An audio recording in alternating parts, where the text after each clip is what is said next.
Good morning, Raptor freaks. Lexi out here once again from another hotel room. We got a preview today. We're playing Charlotte at 6 p.m. Eastern Time in Charlotte. And we're also playing the Long Island Nets with the 9:05 at 7 p.m. in Long Island. So I have a preview for both games and just the general news for the Raptors for the day. Yeah, it's the Raptors Freak stream this morning. And we are going to be going over the Instagram, the classic card, and all the other stuff that we do on the channel. Let's get right to it. No rest, no rest. We got to keep going. That's right. All right, so let's start with the latest lineup news. Looking at Charlotte this morning, there's a big difference. One big difference between Charlotte the last time we played them and today is that Brandon Williams is back. So the great Alabama player, their high draft pick from a couple of weeks ago, is back in the lineup. And he's a great weapon. Honestly, I think he's their best player, and he's been back for 2 games so far. They haven't won either of the games, but he's starting to show signs, and he's coming back to score a lot for them. So we need Brandon Miller. I don't know why I call him Brandon Williams. It's Brandon Miller, of course. The Charlotte players that are out today. Pat Connaughton, the veteran, is out yesterday. They did play last night. The Hornets did play last night, and I believe they won against the Bulls last night. So they're coming off of a win off of the first night of a back-to-back, and they did play home, so they didn't have to travel last night. So they're in the middle of a home and home back-to-back. Pat Connaughton did not play last night because of his calf, so he may be out again today. Josh Green is still out due to a shoulder injury. And Grant Williams has been out for a while, too. So Grant Williams, Josh Green, and Pat Connaughton are the lists on the Charlotte Hornets injury list. We'll have to see. Also, LaMelo Ball and Brandon Miller seem to be day-to-day for the game today also. So who knows? Maybe we'll have to see game time decision on LaMelo and Brandon. So apparently they are maybe out. We'll have to see. Who do they have? Well, we saw them recently. Con Knipple, of course, the high draft pick, has been wowing people lately and really showing something. Miles Bridges, Ryan Kalkbrenner at the center. And, he was a little bit of an interesting player. And the matchup with him and Pirtle was very fun. Trey Mann, Colin Sexton, Cyan James, Liam McNeely. He will be available for this game. He was one of their other rookies that was not available the first time we played him, but he is available for today. Musa Diabate. He was a little bit of a problem last game. As a backup big for the Hornets, he was getting rebounds and doing some stuff. Also, Mason Plumlee, of course, the longtime Goon vet. KJ Simpson and Drew Peterson are 2 of their 2 ways. They may be available too. But yeah, that's what the Hornets look like. They're not much different than when we saw them, except a couple guys are out, then a couple guys are in, vice versa for what happened. So yeah, they finally broke their losing streak last night with a 123-116 victory over the Chicago Bulls in Charlotte. So, yeah, now we'll play them today at 6 p.m., the second day of a back-to-back for the Hornets. That doesn't help them. We've had 2 days off. So, yeah, there's another thing right there. But we can't take them lightly. Once again, what is the goal for today? Get 10 wins in a row. That's right. Beat the Hornets and get your 10th game winning streak is what I'm talking about, the Raptors right now. Well, let's see what the Raptors got. Well, guys, Grady is not listed on the injury report. So don't worry about Grady falling to the floor in the last game and having to leave the game. That was precautionary. And, well, he's passed with flying colors in all kinds of ways. So he is not listed in the injury report. He is available today. Everybody on Reddit who overreacted saying, who are we going to replace Grady with in the lineup? That's so dumb anyway, because it's like he's a bench player. And it's like, what do you mean replace him? Somebody else just gets more minutes. Oh, casuals. Anyway, the one guy who is listed is RJ. And, of course, RJ it had the MRI, and it was no structural damage. And he was at the OVO Center yesterday putting up shots and moving around and looking like he was all right. So that's a really good sign that RJ Barrett was already putting in shots in practice at the OVO Center with the Raptors, just so y'all know. All right, well, also to note with the 905, Jonathan Mobo is with the 905 in Charlotte, in Long Island. He is not with the Toronto Raptors against Charlotte. He will be available for Coach Andrew Jones in the 7 p.m. start for the Long Island Nets and the Raptors 905. Also, the 3 two-ways are all with Andrew Jones also in Long Island. Chucky Hepburn, AJ Lawson, and Elijah Martin. So yeah, we have double duty tonight, guys, on viewing. Well, hopefully you can put the Raptors on the screen and get your computer out and watch the Raptors 905 on the computer screen too. It's double duty. At least they're staggered off each other. 6 p.m. start for the Raptors, 7 p.m. start for the 905. And I dare you to try and watch both games like I will tonight. That's right. All right, so there's your latest lineup news. I feel like the Hornets have a better group of guys available to them just purely if Miller plays. But if they're day-to-day and they don't decide they want to play him and Ball, man, the Hornets are in big trouble. I'll tell you that right now. They're in big trouble. All right, let me check in with 5. Brett Haskell is going to be the crew chief today. Brett Haskell, number 34, is let's go over his ref report real quick. He is number 92 actually, and he has his 5th season as a non-staff official. He's from Fort Myers, Florida. His favorite TV show is I Think You Should Leave. His favorite movie is Taylor Swift, The Eras Tour. So he's a Taylor Swift fan. His actually his favorite musician is Taylor Swift. His favorite book is Catch Me If You Can. His favorite meal is Matar Paneer. His favorite app is Flighty. He'd most like to visit Fiji. His bucket list is Antarctica cruise, and his hidden talent is juggling. Brett Haskell is in his 5th season as a non-staff official. He is one of 7 non-staff officials scheduled to work NBA regular season games this season in 2025-2026. But he has been a G League ref for a long time. So, yeah, he'll be around to ref for the G League game tonight as the crew chief. And Julian Scott is the referee, number 61. And Rio Hasebi is the umpire, number 8. Now, who are the Long Island Nets? Well, let's go over them a little bit. We did see the Nets recently, Brooklyn Nets, and some of their players that play for the Nets obviously are on their Long Island Nets team. So we'll just go over it real quick. Hunter Couture is a guard out of Virginia Tech. Yuri Collins of St. Louis, 6 foot and 190 pounds. DeAndre Davis out of Mississippi is on the Long Island Nets. Tyson Etienne, of course, he plays for the Brooklyn Nets out of Wichita State. We also got the very annoying E.J. Liddell, who got into it with Jacoby Walter in Summer League out of Ohio State. He is a two-way for them, flipping between both teams. David Muhaka, I think is Muhaka, out of UNLV. Grant Nelson of Alabama, 7 foot center forward. Terry Roberts out of Georgia. Jay Scrubb is on this team at guard. Trevon Scott out of Cincinnati. Malachi Smith of Gonzaga. Nolan Traore, the draft pick out of France that the Nets just got recently. He is on this roster out of St. Quentin. And Nate Williams is out of Buffalo, and he is the final guy. They don't have Danny Wolf or Ben Sarar or Igor Adoman. None of those guys play on the Nets, even though they're rookies. And some of them are second-round guys because the Nets have to have these guys available for the regular Nets.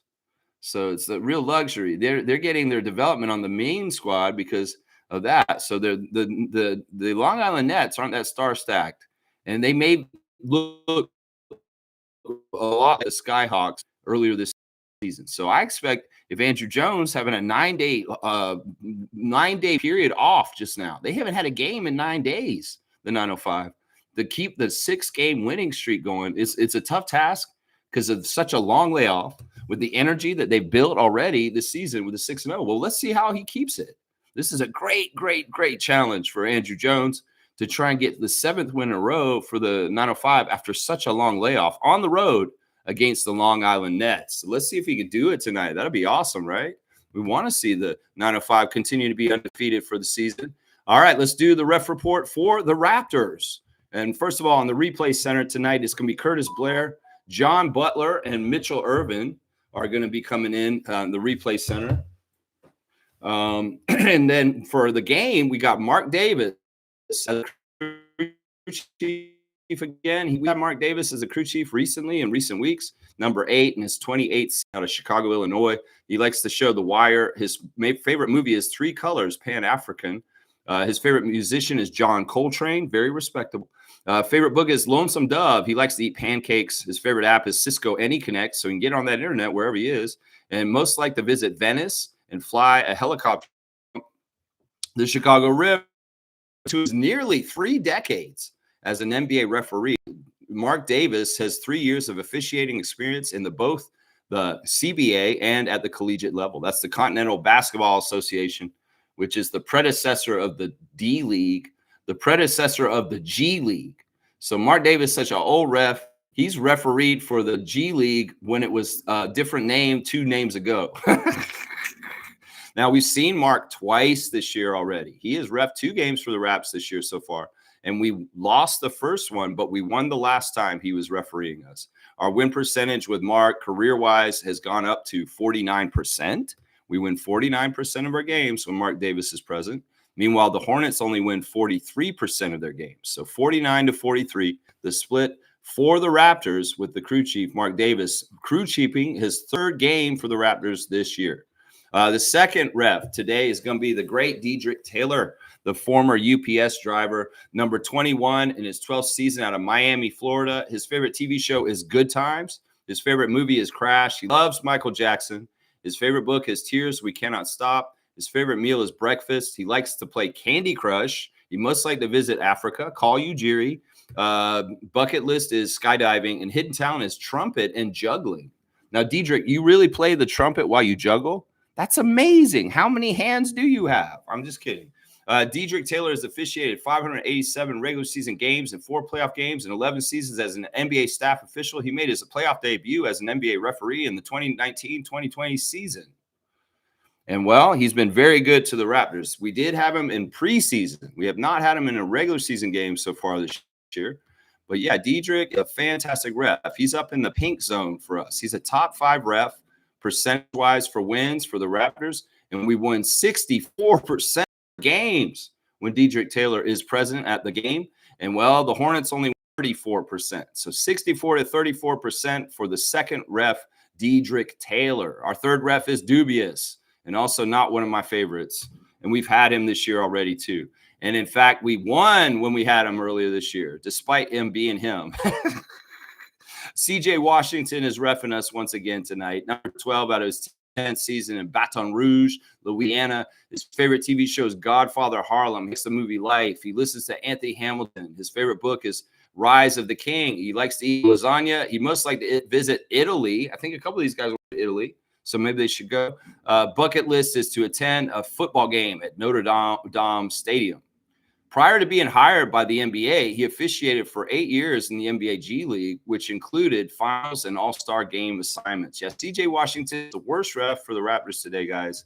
We have a really bad win percentage with him. We have for a while, but we did win the first game of the year that he refed. We win 39% of our games, and he's down in like one of the worst zones on my spreadsheet. He is a bottom 5 ref. He's the opposite of Dedrick. Let's just put it that way. But we have a winning percentage that's better than the Hornets with him. They win 36%, but it's very close. You can see that 38 to 36 is the split with the third ref tonight, CJ Washington. So I would say overall for this ref crew, we have 2 guys that are not nice to the Raptors historically, that are kind of whack. Mark Davis, we know the history with him. In some ways, we don't trust him. We trust him as far as we can throw him. And CJ Washington has never, ever been favorable with his call. There's a 50-50 call. They're going to call it against the Raptors. CJ Washington with Dedrick's off. So let's not say Raptors. If you get mad at any of the refs, don't get mad at Dedrick Taylor because he's a badass. He's a good ref to us. But those other 2 guys, go ahead, Scottie. If you want to give the business to CJ Washington, please. You have my full approval if you want to give the business to CJ tonight. So, yeah, there's your ref report. Yeah, the ref crew is kind of but you know the way things are going, the fact that the Hornets played last night and they're on the back-to-back and we're not. The other thing that we need to kind of keep into factor is Turkey Day, is Thanksgiving. These guys went somewhere and had Turkey Day with their families, and I don't want anybody getting loaded up with tryptophan and all kinds of stuff, being sleepy, drowsy, coming back to the NBA games. We're gonna kind of lackadaisical or lethargic, because they ate so much food on Thursday. That's not a good thing. So hopefully the guys are spry and light, and maybe they didn't have to unbuckle their belt a couple of notches after the meal on Thursday. We'll have to see either way. But yeah, in some ways, I know these guys are smart. There's sports science. There's dietitians, and they are advising them on how to handle Thanksgiving. But this isn't a concern that I've seen in the past where the day after Thanksgiving, sometimes guys are lethargic because they ate too much. So yeah, no itis, Raptors, please. No itis. Can you just come to the game light and ready? All right, let's go ahead and check in on you guys on the chat and see what you guys are saying. Trevor J's first in, of course, the rock of this channel, the commissioner of fun. He commissions the fun and I administer it. That's right. And we've got the classic card coming up later. He's saying this for his words of wisdom. When the world don't quite align, it's as if someone skipped over the most important part, the truth. It's like trying to follow a recipe without the main ingredient. No wonder things end up testing off. You know, there's some diabolical minds in this world right now doing diabolical things and the Malthusian things where they want to kill the population off with all kinds of crazy stuff. This diabolical stuff, these schemes can be thwarted just like an 80s cartoon. You want to be bad, Dr. Claw, Dr. Donald Trump, with all your crazy shit, rolling back protections for the people, and whether it's environmental, whether it's FDA, they even allowing makeup companies put asbestos back in makeup in the United States. Because straight up, the president of the United States is trying to kill you if you're an average citizen in the United States. And well, is this a diabolical plan? In every way, it's not the truth of life. It's not the truth of the creator. And it is very antichrist. Well, what do? Well, just like I've learned in 80s narratives of cartoons and movies and TV, is that we beat the bad guy. And how we beat him? Well, we boycott all kinds of treacherous corporations that may be putting us at risk with our health because they don't care about regulations. You know, find out which ones are sustainable and the ones that are actually for the people and looking out for us, because there's going to be a lot of shady ass corporations putting out unsafe products now because Trump has taken all the regulations out of the society that they live in down south. But yeah, you know, he has a diabolical plan to kill people off. Let's get healthier than ever. Let's get stronger than ever as a community, and let's look out for each other more than ever. And we can beat this dumbass, because he is a supervillain at this point. He's trying to kill you guys in the United States. It's just, that is the evidence. I see it all over the place. If you're an average everyday American, your president is trying to kill you actively right now. I need to tell you this. If you're not aware of this, well, wake up and pay attention to the news, because that man is rolling back all the things that protect you from the corporations poisoning you and killing you, whether it's emissions in the air, emissions in your water, whether it's putting asbestos in your makeup. It's crazy, man. All right, there's your words of wisdom right there. Trevor's saying, happy game day. Beat the Charlotte Hornets. I hope so. I'd like to continue this win streak. It's fun. 10 games in a row. Let's go. Let's get that 10th one. That's right. It'll be nice to get a perfect 10. That's right. And then tomorrow we will play the Knicks, and we have found out that the NBA group play is over. And we have our matchup on the 9th at 8:30 p.m. The Raptors will be playing in Toronto against the Knicks in the knockout round. And that is the game, this next in-season tournament game. So we got it at home. We got the Knicks. And, well, we get to play them tomorrow and get our first practice test against them on their home court. But they're going to have to come to our court to get through the knockout round. And, no, we are not going to try and let them through that knockout round. We'd like to go to Vegas. And if we beat the Knicks on the 9th of December at 8:30 p.m., we'll be punching our ticket to Vegas, and we'll be facing either Orlando or Miami from the other side of the bracket. So there's your latest update on the group play with the in-season tournament. Yeah, it's the Knicks, 8:30, December 9th in Toronto at Scotiabank Arena. So they're going to be putting those tickets on sale very soon, Monique Lawrence. And we need to maybe go get tickets, because honestly, to me, this knockout game against the Knicks here in Toronto on the 9th, in some ways is like a supreme playoff game, because it's a winner take all. No, you got to win that one game. And in some ways, it's even more special and important than some of the games in the playoffs at the end of the year, because there's a lot at stake on this game, December the 9th. New York, you're coming to Toronto, we're going to knock you out. Mamu said knock you out when you come on down to Scotiabank Arena. That's right. Just a little news and notes right there. Trevor J saying Ingram was still at the gym putting up shots after practice. He's on a mission. This is not different.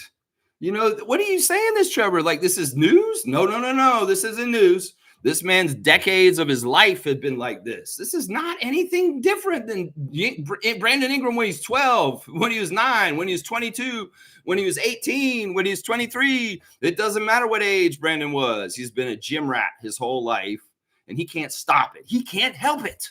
In fact, that's part of the speculation that Brandon hurt his ankle because he overworks too much. because he can't stop going to OVO. That gym that Mr. Ingram used to run, and that we still runs, apparently. He's still running it, guys, just so you know. He would let him in at 3 a.m. So this gym rat has been a rat in a gym for a long, long, long time. And this is just the fish live in water. This is the same thing. This is just it. This is it. He's not on a mission. This man's life is a mission. I'm telling you right now. Jimmy Pope is here. The Pope of positivity. Let's go. Let's make it 10 in a row. That's right, baby. Just like 10 pins and a 10-pin bowling alley. Let's knock them all down. That 10th pin is the last one. And Charlotte Hornets, it's time for you to get knocked over once again. That's right. Let's go, Jimmy. That's right. James is here. Raptor Freak James. What's up today, man? What's going on with you? Big game on Sunday versus the Knicks. Quarterfinals. Winner faces Miami or Orlando. That game is not tomorrow. James, that game is not tomorrow. This is a regular season game tomorrow in Madison Square Garden, and it does not count in the knockout round. I just explained it to you. The game that we will play against them will be December the 9th, which is like a Tuesday, and that'll be a week from next Tuesday or something like that.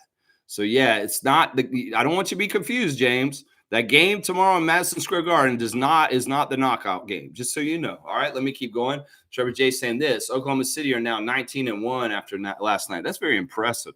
They have the longest win streak in the NBA right now. Who has the second longest win streak in the NBA now? Because Detroit lost finally. Yeah, the Raptors. That's right. Thunder, longest win streak right now with a 19-1 record. That's crazy. And then, yeah, well, it's like that. We're second. And we get this win tonight, we'll make that win streak double digits. That's what I want to see. That's right. On the other side of things, it's interesting. I think it's Oklahoma City and Phoenix, and then it'll be the Lakers and San Antonio in the knockout rounds on the other side. So go Spurs. Yeah, and the other one, I mean, Suns. I'm really surprised with how well the Suns are doing this year. I think it's a Dylan Brooks factor. Seriously, guys. I think Dylan Brooks has elevated the Suns somehow, some way. I don't even understand it with that roster. They're better without Kevin. They're better without Kevin Durant. That's weird, man. That's really, really weird. All right, let's keep going.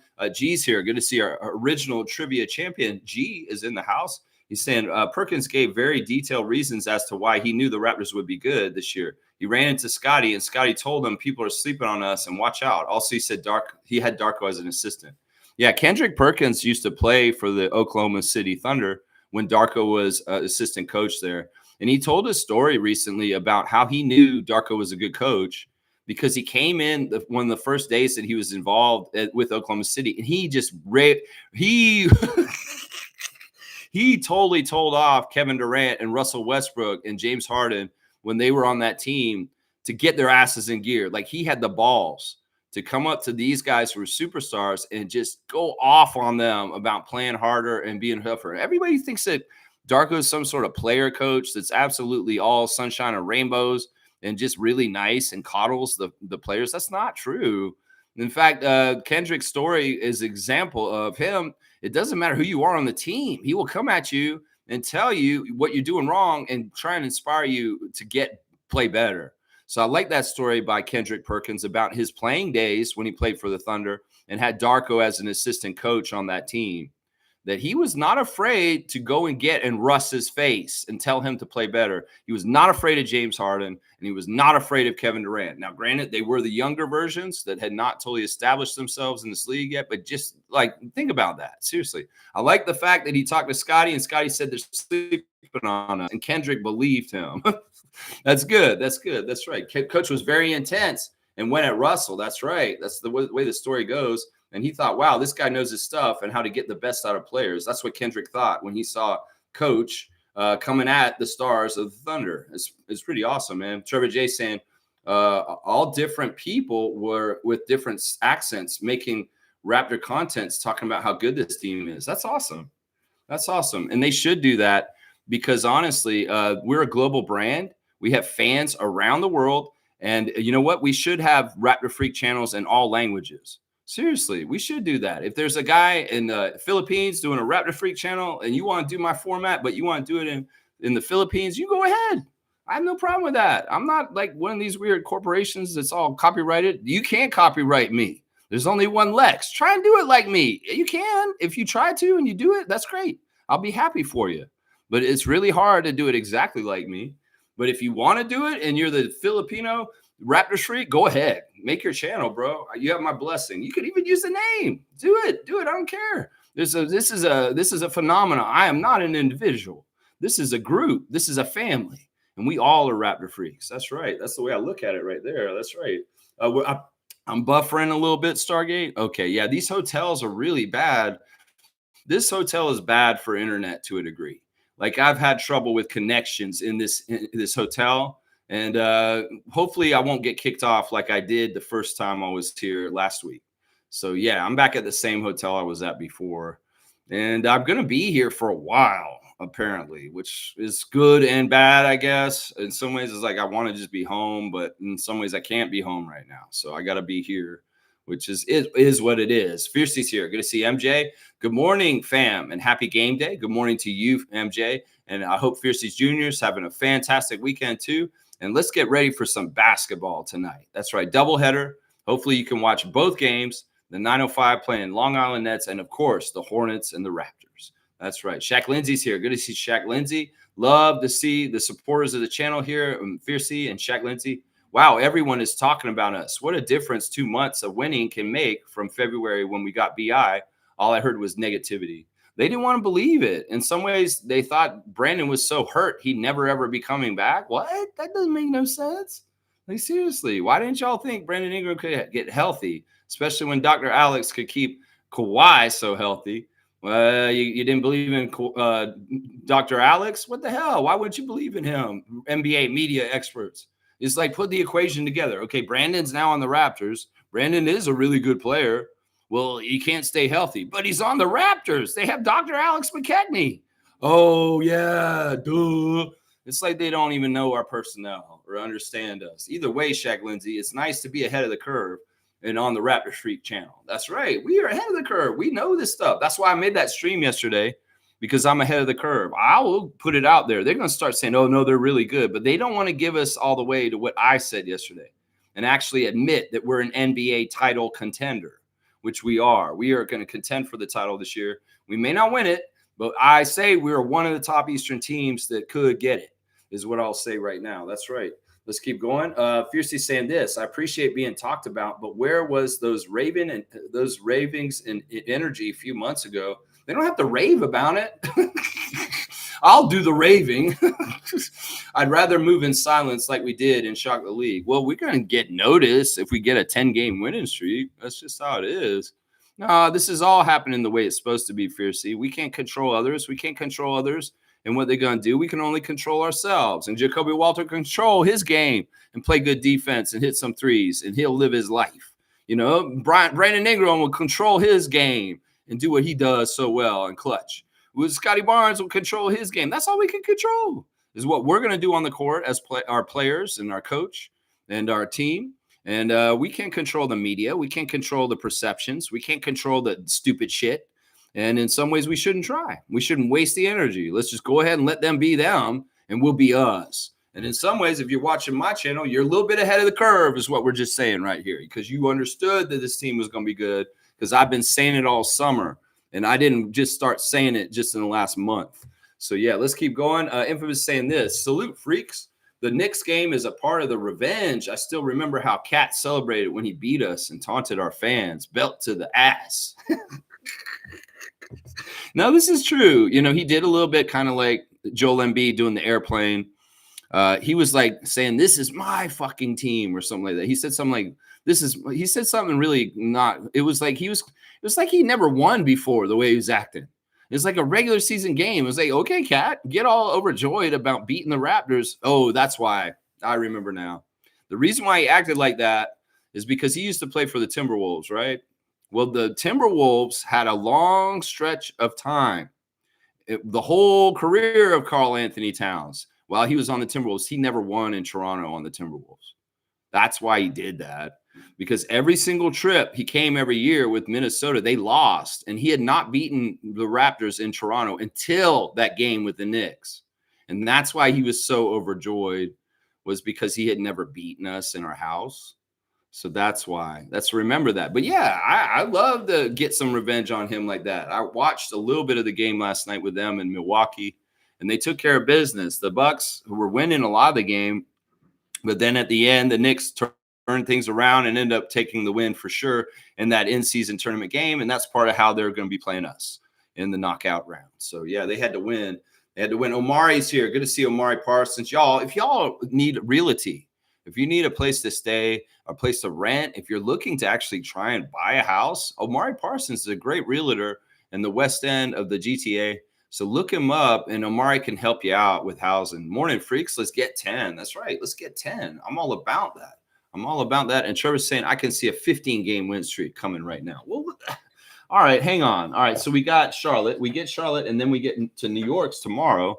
We got to beat New York first. I'm not saying nothing about no 15-game winning streak until we beat Charlotte tonight, and then maybe, we got to beat New York in New York, which is no small task. But I'm very confident that we can beat New York in New York and make a statement on the big stage like that. That'll be a really big deal. And in some ways, they should hype themselves up for that and really take this game tomorrow night very, very seriously to do that. But if you're saying this, that means, all right, so we win 11 with New York, 12 would be Portland. Then we'd have to beat the Lakers to get the 13th win, Charlotte again on the 14th win, and then the Celtics would be the 15th win. Well, I mean, I'm not saying that we can't do this, Trevor, but it is a little bit more difficult stretch. We'll just have to take it one game at a time and see what the Raptors are capable of. Because, man, I love that, man. Kareem Thomas saying, what's the status on Star J? Well, he's not playing today. He's not available today. But he was seen at OVO Center yesterday putting up shots and getting practice shots. So that he's walking around on the knee. He's fine. It's just a sprain. They're being precautionary. He'll probably be out a week is what they're saying. So, yeah, it's looking pretty good. I don't think he's in that bad of shape. Let's see. Smooth saying this. Good morning, Reggie. Good morning to our Raptor Freak Trivia champion, Current. Clippers lost after blowing a 17-point lead to Memphis at home with Kawhi. They're gross. Yeah, I watched a bit of that game too because I'm in the hotel, and they had those games on Prime last night. And, yeah, they were kind of controlling the whole game. And then at the end of the game, the Grizzlies somehow, some way came back and beat them. Yeah, it's hilarious. I think that stuff's hilarious. Leonard's here. Leonardo, good morning to you, sir. Thanks for the subscription. Let's go Raptors. I love that. That's just the perfect, pure sentiment. Let's go Raptors. That's right. Go to the game and get loud. Oh, wait. If you're in Charlotte, can you go to the game and do that? All right, let me get to my next tab since we're kind of at the end of the end of the chat there. Yo, I want to do the straight goods on goods. They're not Canadian today, but they're not American either. And they're an item that I've been buying recently, and they're called Mom Chips. Mom Chips takes fruit and like dehydrates it and makes it into like a nice snack. And I've got the apple chips and the pineapple chips right here, and they're fantastic. I mean, they're yummy, man. These are from Indonesia, actually. This is an Indonesian product. It's not American, and they're just dried out chips. Like this is a pineapple chip, and it's good. It's nutritious. It's a nice, healthy snack. And like I said, you're supporting a company from Indonesia. You're not buying it from the United States. They use only real vegetables, and they focus on nutrition and leaving out anything unnecessary. So it's a very, very healthy brand, and the fruit is obviously picked and comes from Indonesia. So yeah, support Mom Chips, y'all, because if we can't get everything in Canada, well, we can get fruits like these from our friends in Indonesia also. So yeah, there's a pineapple and there's the apple chips. So straight goods on Canadian goods. Well, sometimes we do a straight good on an Indonesian good or a Ukrainian good or an Australian good or an Italian good. And that's just that. So yeah, Mom Chips, check them out. They're pretty good. All right, let's keep going. All right, Trevor's saying this. I will never doubt the power of unity and the strength of the Raptors. They can beat any team right now. Yeah. Yeah, and they're not faking it. They're for real. Scottie said it again in a press conference recently that this is the most together team he's been on the Raptors in the 5 years he's been on the team. And that says a lot right there. This is his career with the Raptors has been ups and downs. He's a young rookie and the old guard that was around then. I'm not just saying Fred, but I mean Pascal and all those guys. And then, kind of this weird transition from that era into this era now, the barbecue era. And it's been growing. And I think that in some ways the success kind of solidifies and cements the vibes and the good feelings and the culture even more. And that's part of it right there. So yeah, I'm really happy about where the team is with their unity. And this is not faked. This is not lip service for interviews. This is real stuff. This is very, very real. The way these guys are selfless and playing one for all, win for all. That's right. Mischief's here again. Let's see, Mischief. I scouted out the bottom tier teams, 20 through 30 guys, bigs. 23-year-old Musa Diabate. We're going to see him tonight. 24-year-old Carlo Matkovic. I don't know who that is, so I'm not that interested. Marvin Bagley III. They all make $2 million. You might have to give up a second rounder. Diabate might be good. I don't know. Maybe Bobby's coming to the game tonight or watching the game tonight and watching Musa because, in the last game when we played against them, he was a factor, a contributing positive factor to the Hornets with Knipple. And, they had only a couple of guys that were really going well for them. And he was one of them. He was a bit of an issue. So I don't mind this name if there's some sort of way to do this. Now, the one thing I'll say, he is a little bit skewing younger than I'd like. Because I'd honestly, I don't necessarily care about the age, base man. I care about how many years they're in the league. I want a 4 or 5 year veteran. I want a guy right around the place where Sandro is with his career, right around there. And, a guy who's maybe in his second year is not as attractive to me, or first year, obviously. That, once again, I don't want anybody on their rookie contract in some ways, even though I know those are the cheaper guys. Either way, we'll just have to see what Bobby does. Marvin Bagley III's too old. I wouldn't get him. He's kind of been through a lot of different teams. Now, his experience is good. But once again, I would question why the hell has he not been valued? And he's just kind of been floating around the whole entire league. And whether it's been between now he's on the Wizards at this point. So it's if you find yourself on the Wizards at this point in your career, it's kind of ugh. So I'm not big on him. But out of your names right there, I like Diabate. If he's available and they did go get him, I wouldn't be upset. Trevor saying, I'm going to the game tomorrow. I'm going to drive down to New York today from Staten Island. There you go. Trevor is going to be in the house at Madison Square Garden. Just like Brandon's friend Misi told me, she's going to MSG for the first time in her life to see Brandon Ingram play against the New York Knicks tomorrow. And Trevor J is going to be in the house watching that game too. I love that he's going to be there representing the RFF. That's right. Yeah. Musa Diabate is in the league for 4 seasons. Okay, cool. So yeah, he is right around that now. The only reason why I say I don't want somebody who's too green is that they have a learning curve still, and they may be somewhat of a project to a degree. But if he's got 4 years under his belt, he knows the drill with the NBA, and he's not going to slow us down with IQ or acumen, then yeah, I would be interested in him. I liked him the last time we played him, and I'll be watching him a little closer tonight because of your comments today, just to see. You know what? Maybe Mister's right. Let's watch Diabate tonight and see if he fits the bill. Yeah, I like that. All right, let's keep going in the tabs. Let's go to the Instagram stories real quick. Serge Ibaka has a song up on his Instagram this morning, Kin Braza, and that's with Tidani, Mario, and Alara Tina, and he's on that too. So yeah, Serge's music is awesome. Go check it out. Support Serge Ibaka and his endeavors to do art, whether it be musically or fashion. That's right. He does art. He's on a plane. Man, that plane looks fancy. Serge lives that life. Jeez, that plane looks like some sort of crazy fancy plane right there. He's got some kids dancing back home at Brazaland. So that's really awesome stuff there. Look at them all dancing. That's cool. Coach Wade, I've learned something about Coach James Wade in the last 24 hours. First of all, he's got the Thanksgiving photo of him and his family together for Thanksgiving. That's awesome. That's beautiful. Love to see the happy family together for Thanksgiving. And then he's got this interview that he did at OVO Center where Wade is revealing that he speaks French, guys. Of course he speaks French. Didn't he play in France professionally in basketball or something like that? Or he coached over there or something like that. But yeah, James Wade can do the French interview here in Canada if needed, because I didn't even know that about Coco. Did y'all know that Coco could speak French? Well, he went off in a French interview on there. Norman Powell is excited. Yesterday was a game day for Jamaica playing basketball in the FIBA World Qualifiers. They played against Puerto Rico. And, well, how did it go? Let's see. They did not have Norman, of course, because he's on Miami Heat duty. He's like, let's get this dub, Jamaica. Well, they won. They beat Puerto Rico. Huge win. Continue to make history. Jamaican basketball, they're coming up. And Norman Powell is helping. And if those Thompson twins show up, look out. It's going to be over. And, well, young Wayne Barnes, don't bet on it that he's coming. But if he did, y'all would be OP. I would say that right now. Jamaica would be a world power if Scottie Barnes decided to suit up for them.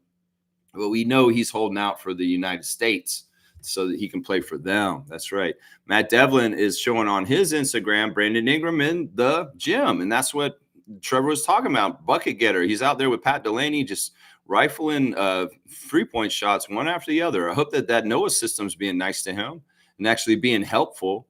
You know, I always am suspicious of the Noah system. Nick Nurse's favorite computer program. Yeah, I get a little nervous about the Noah system because it seemed like when we got the Noah system, all of our shooting went down. But I wonder if the Noah system's really good with Ingram. Now, of course, Matt Devlin's posting it once again. The Brandon Ingram game winner the other day. It's amazing. And then he's got the win streak here. Won 9 games in a row. That's right, Charlotte. It's your second time to get on that list. Fred VanVleet's first episode of his podcast dropped yesterday, guys, and I hope you checked it out. This is the thing. Fred's doing it like me, man. No fucking bullshit. He's cussing, and he's just being real. And he said he never thought he would do a podcast like this. He doesn't even want to call it a podcast. It's just a show, unguarded. And, well, he is all about being real on it. And he's like, no pretense. In fact, he revealed a couple interesting things in his first episode. One of the things he revealed is he's a big Chicago Bears fan in the NFL, but he was turned off from the NFL for a while because of Colin Kaepernick. It's very similar to me. I stopped watching the NFL when they blacklisted Kaepernick for kneeling in a protest. And I believe that he had the right to do that. And I think the NFL was fascist in the way they dealt with him. And, well, they lost a fan in me, and they lost a fan in Fred VanVleet for a while because he stood with me on turning his back on the NFL for Colin. Well, he's come back around in his injury. Like, Fred is bored. He's not playing right now. He should be playing his NBA career right now with the Rockets, but because of his injury, he's looking for things to do that are worthwhile. And that's why he's doing the podcast, and that's why he's watching the NFL again. But he's really happy because the Bears are doing well this year, and it's inspired him to be like more active in his Chicago Bear fandom. Of course, being from Rockford, that makes total sense that he's from Illinois and that he's a Chicago Bears fan. A lot of other stuff revealed by Fred. He talked about his 3 favorite artists, and Drake is one of them. And he also went in, he talked about the fans in Toronto a little bit, and this is totally fair what he said. Like, and this is so real, guys. And in some ways, he can't bullshit anybody. He said most of the people that root for you and are for you are not really for you. They're just for the team, or they're just for their bets or this or that. It's very rare that you find a fan like Adriana who loves you for you and is like, loves your story and is behind you and like as an individual. And in some ways, you know, some Raptors fans, this is very, very true. So, and, you know, we've treated him and his family poorly, Raptors Nation, because of people like he who shall not be named encouraging it. And, you know, Fred's very real about this. And, you know, some people will be turned off by what he's saying, but I appreciate his honesty and authenticity. He's saying, you know, most fans are not your people. They're not really for you. And he understands this. In some ways, I'll say, look, there's a nation, there's a Raptors nation, and they're not all fans. Some of them are critics. Some of them are casuals. Some of them are gamblers. Some of them are assholes. Some of them are just weird people. And the fans, the true fans, they love the players that play for them, even when they leave. But some people were so ugly to Fred and his family in Toronto that in some ways that soured him. And you guys have to hear exactly how he put it, because it was just really true. And he does allow the space to say, yeah, there are real fans that really do care about me and love me. But most of the fans do not truly love me or care about me as an individual. They just care about their team. And that's just being real. That's just being real. And I know that in some ways, the exit with Fred and some of the ugliness that our fan nation showed him was absolutely horrible and wrong. He went into detail about the playoffs with us in the championship run, and he was off in the playoffs. We know this. We watched it. He couldn't make any shots. And he went into detail about some of the messages that Raptors fans were sending him about they were ugly and so awful. And he was at his lowest. And we're trying to win a championship. And these jackasses are getting in social media and putting him down like that. Does that help anything? These idiots in Raptors Nation coming at Fred mentally like that. In fact, he got the point. He said that he had asked Nick Nurse to stop playing him in our playoff run because he didn't have confidence in himself to make his threes because he was missing a lot. We remember this. The first half of the playoff championship run, Fred was off, and then the second half he was on, and it did have a lot to do with his son being born. But at the same time, he was saying the pressure from the fans and the things that they were saying to him on social media did not help. Did not help. So who helped Fred get it back on track was Phil Handy, the coach that was on our championship team, the great Phil Handy. He said basically, he's like, because like he came to Phil and he said, tell Nick not to play me anymore because I just don't have it right now. And then Phil turned to him and said, I'm not going to tell him that because you're fine and you're going to get this right. And he coached him inspirationally to get Fred right mentally. But I'm telling y'all need to stop this bullshit in Raptors Nation where you tear down the players so easily, just critique them and all this kind of stuff because it's not positive. It's not helping anything. And you don't know better. And what you're saying is just for your own damn ego. It has nothing to do with whether you're trying to help the Raptors win or anything like that. It has nothing to do with any of that because in some ways you're more likely to do damage to actually encourage or help them. So I would just tell people, allow our players to have failure and allow them to come back and have success also. Because I'm sick of it. Y'all nitpick, science lab with your damn microscopes, getting out and looking at them like players like Grady right now or IQ earlier this season or Jacoby or Scottie in preseason. I'm just sick of it. And Fred being real about it on his podcast, well, go watch Fred's podcast and understand what I just said and the effect that you can have. Now, if y'all had been so shitty to Fred that he would have been in his feelings the whole entire playoffs, when we won the championship, would we have won the championship possibly? Didn't we need Fred against Golden State and Milwaukee when he did wake up after Fred Jr. was born? I'm just saying, y'all, you're not helping the team with your stupid shit. So stop. And thank God Fred got Phil Handy to talk to him and got out of it. Seriously, y'all need to watch this episode. It'll open your eyes and you'll see something true about the NBA and the fans and how they interact. Seriously, y'all. It's so important, y'all. But yeah, it was a fun hour. And he takes questions from the fans. And he also talks about music.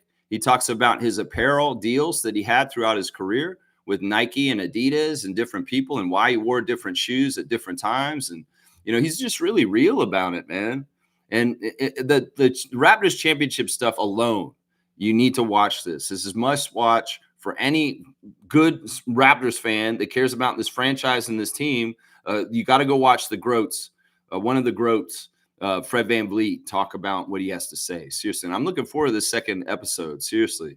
So keep going, Freddie. Whatever you want to call it, a show, a podcast, Unguarded is a fantastic watch. Let's just put it that way. So find it on YouTube. It's out right now. It came out yesterday.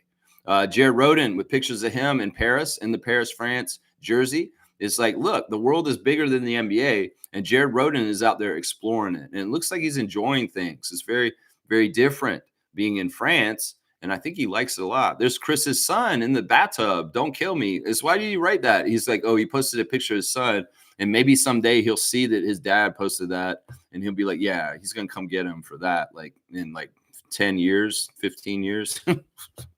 Chris has got this words of wisdom today. Chris Slim Doug, Chris Boucher. I'm not for everyone. I know my truth. I know who I am. I know what I do, and I know what I do, and I do not bring to the table.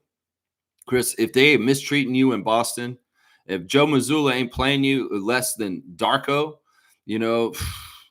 listen, man, we love you up here. You're always a Raptors legend. Your life is charmed. You have a beautiful children.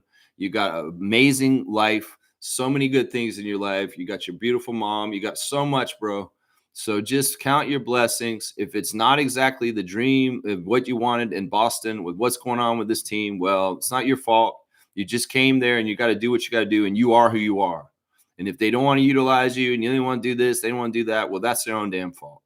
And, we'll have to see what your contract is and what happens and all this kind of stuff. But either way, Chris, we love you in Toronto.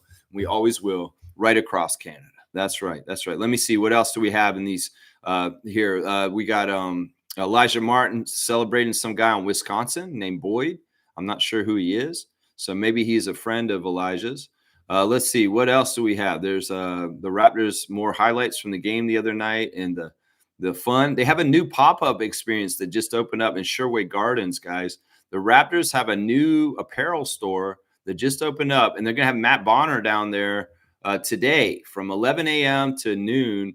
So he's only there for an hour, and like an hour from now, guys. So if you want to meet Matt Bonner at the store, he's going to be there at 11 a.m. at Sherway Gardens, fan access holiday pop-up store. So yeah, they got a pop-up store with Raptors cool gear. So somebody on Reddit was saying, where do I get the City Edition Brandon Ingram jersey for this year? Well, you can get it at the arena, bro. Seriously, you can buy it. Some guy's saying, I can't find it anywhere. Well, you go to the arena or find it online. I'm sure you can find it. Just look it up. You'll find it. Let's see. Toronto president Teresa Resch of the Toronto Tempo, they've been kind of releasing some of the stuff about the mascot a little bit because they did the survey and they wanted to know what the fans want for a mascot. And there's going to be new traditions because it's a new franchise. And they're saying that they will not do the wave at Toronto Tempo games. No wave. No, don't try and start doing this stuff at a Tempo game. It's outlawed. No wave. They want new traditions. So I don't know. Maybe they'll have a new kind of thing that's like the wave, but it's not the wave. So we'll have to see what they come up with. Some of the stuff they figured out is for the buzzer beater celebration, they want the Tempo's mascot to do a backflip. That's cool. So we need an acrobat for the person who's going to be the Tempo's mascot, which we don't even know what the costume or the name or what it is still, but they need somebody who can do a backflip. Free throw hype. They want the mascot to meditate. Okay, so like do this. Like when we're shooting free throws, they're going to have the mascot namaste. Okay. And then in-game energy, they want the mascot to be a comedian. Well, this sounds a little bit like the Raptor. To me, you need a guy who can do somebody who can do a backflip and is a comedian. Well, I mean, that sounds like the Raptor to me. And I think he has meditated too in the game. I've seen him do this before. That's right. So interesting. We'll have to see what the mascot is. Is it a treble clef? Is it a Canada Goose? Is it some sort of Canada nostalgia or something? I don't know. We'll have to see. They did also kind of figure out the music they want, and it was very eclectic, the music mix that they want to be playing at Tempo games. And they do, 88% of the respondents said that they do want the Toronto Tempo to flash the WNBA rules on the Jumbotron and different places to educate the fans on that game and what to expect and what is going on. This is something that was very helpful for the Raptors when we were first introduced here in the 90s, because a lot of fans in Toronto had no idea the NBA game, the rules, or anything like that. So in some ways, this is very smart that Teresa Resch and the Toronto Tempo are going to be educating the fans on the WNBA product. And that's good. So, yeah, they're a little bit on that stuff. Of course, they've got great new apparel coming out like crazy for Toronto Tempo all the time. They had a Black Friday deal yesterday. I did not buy anything on Black Friday because I do not participate in the hyper-consumerism of the holiday season, whether it's Christmas or whatever it is. Lex ain't out there just buying stuff just because the society tells us we have to. And in some ways, realize you don't necessarily have to do that either. In fact, you could fine craft your gifts by being creative. Write a poem, write a story, make a picture, draw a picture, paint a picture. You can do all kinds of different ways to give something nice to somebody you love for the holiday season that has nothing to do with going to a big box store and buying some cheap electronics from some sort of goofy place, especially an American corporation. So be wise about how you spend your money this holiday season. Do it anti-corporate, do it anti-USA, and also maybe go and spend some money with a friend that and help them out financially by buying their product. How about that? That's probably the best way to go. Jamal Shed, let's see what he's doing. He's got these kids wearing his jersey. These are the same kids I see every once in a while on Jamal's Instagram stories. They're always wearing the 23, and they love rooting for Jamal Shed. I think it's because his sister or his aunt is the nanny for these children. I think that's the story. Is like these two kids are just these two random kids, and I'm like, wait, why are these kids always on Jamal Shedd's Instagram? Well, I think it's because one of his family members is actually their nanny, and that's why they're always on there. I think that's the story from what I remember. Savannah Hamilton's very upset on her Instagram because McGill University has cut 25 sports teams from their program. So that's crazy. That's going away from sports in some ways. I don't know. In some ways, it's like some people up here are very anti-sports in Canada. In fact, they don't like the whole rise of the Raptors and professional sports and entertainment, stuff like that. They think they're kind of hoity-toity and like, no, education, not athletics. We're not jocks here. We're intellectuals. You know, that kind of bullshit. Yeah, I don't know. Cutting so many sports out at McGill is not good. It's not good. What is that message? And isn't McGill where Dr. James Naismith came from? Like, seriously. Like, what are you doing, McGill?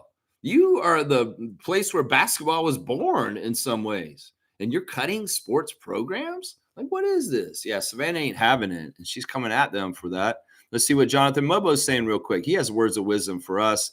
Let's go ahead and have a moment with Jonathan and his belief in Jesus Christ. His mercy endures forever. Rejoice always. Pray without ceasing. Give thanks in all circumstances, for this is the will of God in Christ Jesus for you. There you go, the Apostle Paul. Thank you, Jonathan, for your words of wisdom, and all the glory to God. And you know what I say every day? Lord, please put the energy into me from you. I do this in a non-egotistical way. I am only a vessel for you, a tool for you to be used for what you want. And what I'm doing is trying to protect what you created, whether it's a tree, an insect, a bird, an animal, whatever it is, your creation in this life. So I am a servant of you, and I will use my voice to protect what you've created. And it's not for my own ego. It is in service to the essence and the power of who you are and what you are, against the things that are unnatural and not right for this world. And I ask you to give me the strength every single day to do this correctly for you in service. And none of this is for my own ego. This is all in the glory to you and what we need to do to save our world from those who would destroy what you created. And amen. That's what I say every day, y'all. I do that prayer every day because it's important, because we do need to do that. There's your Instagram stories right there. That's right. That's right. All right, let me keep going with you guys in the tab, in the chat, and let's see what you guys are saying here. Yeah. All right, Infamous is saying that there's a player, Lex, that I believe will be perfect for the Raptors. It's Kai Jones, not Kia.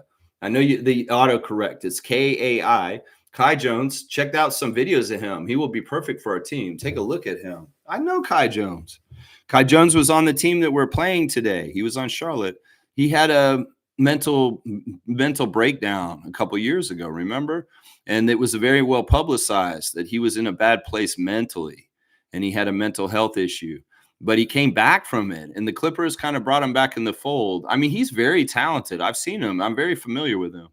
I don't disagree with you. I think that he would be fine. If the Raptors decided, if Bobby vetted him, and he looked him over and he said, we could do this, and he did it, I would approve of it, because I do see the talents that he has. So I am aware of Kai Jones, and I like his story because he overcame adversity, and especially with the mental health story.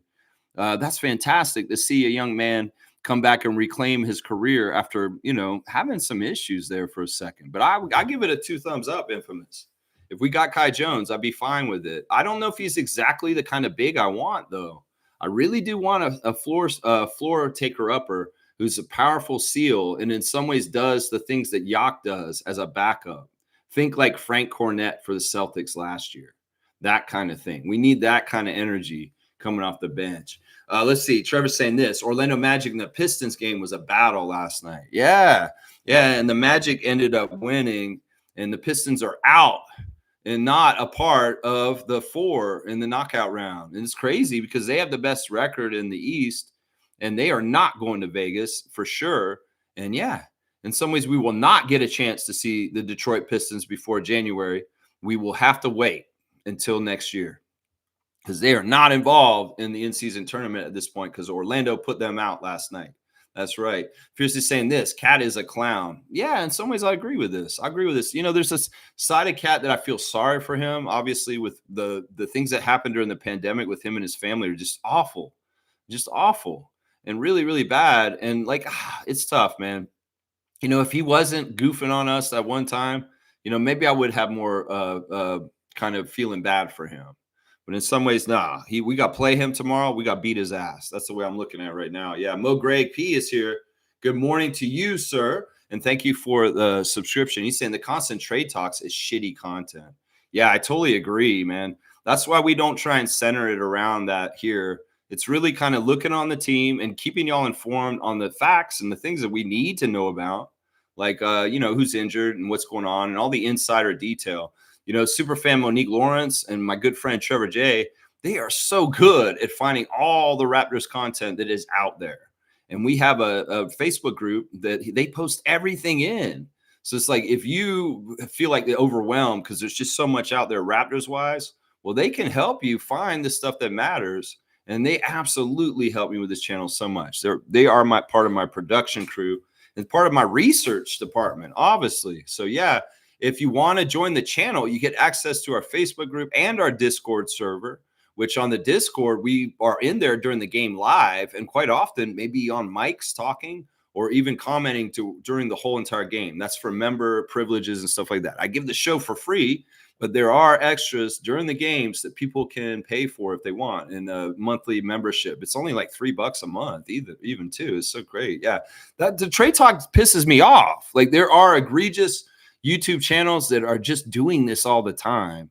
You know, whether it's a Raptors Digest, whether it's a Amateur Hour Sports, whether it's Luca Rosano, you know, there's going to be people out there that are going to just want to talk about trades all the time. And I'm like, why?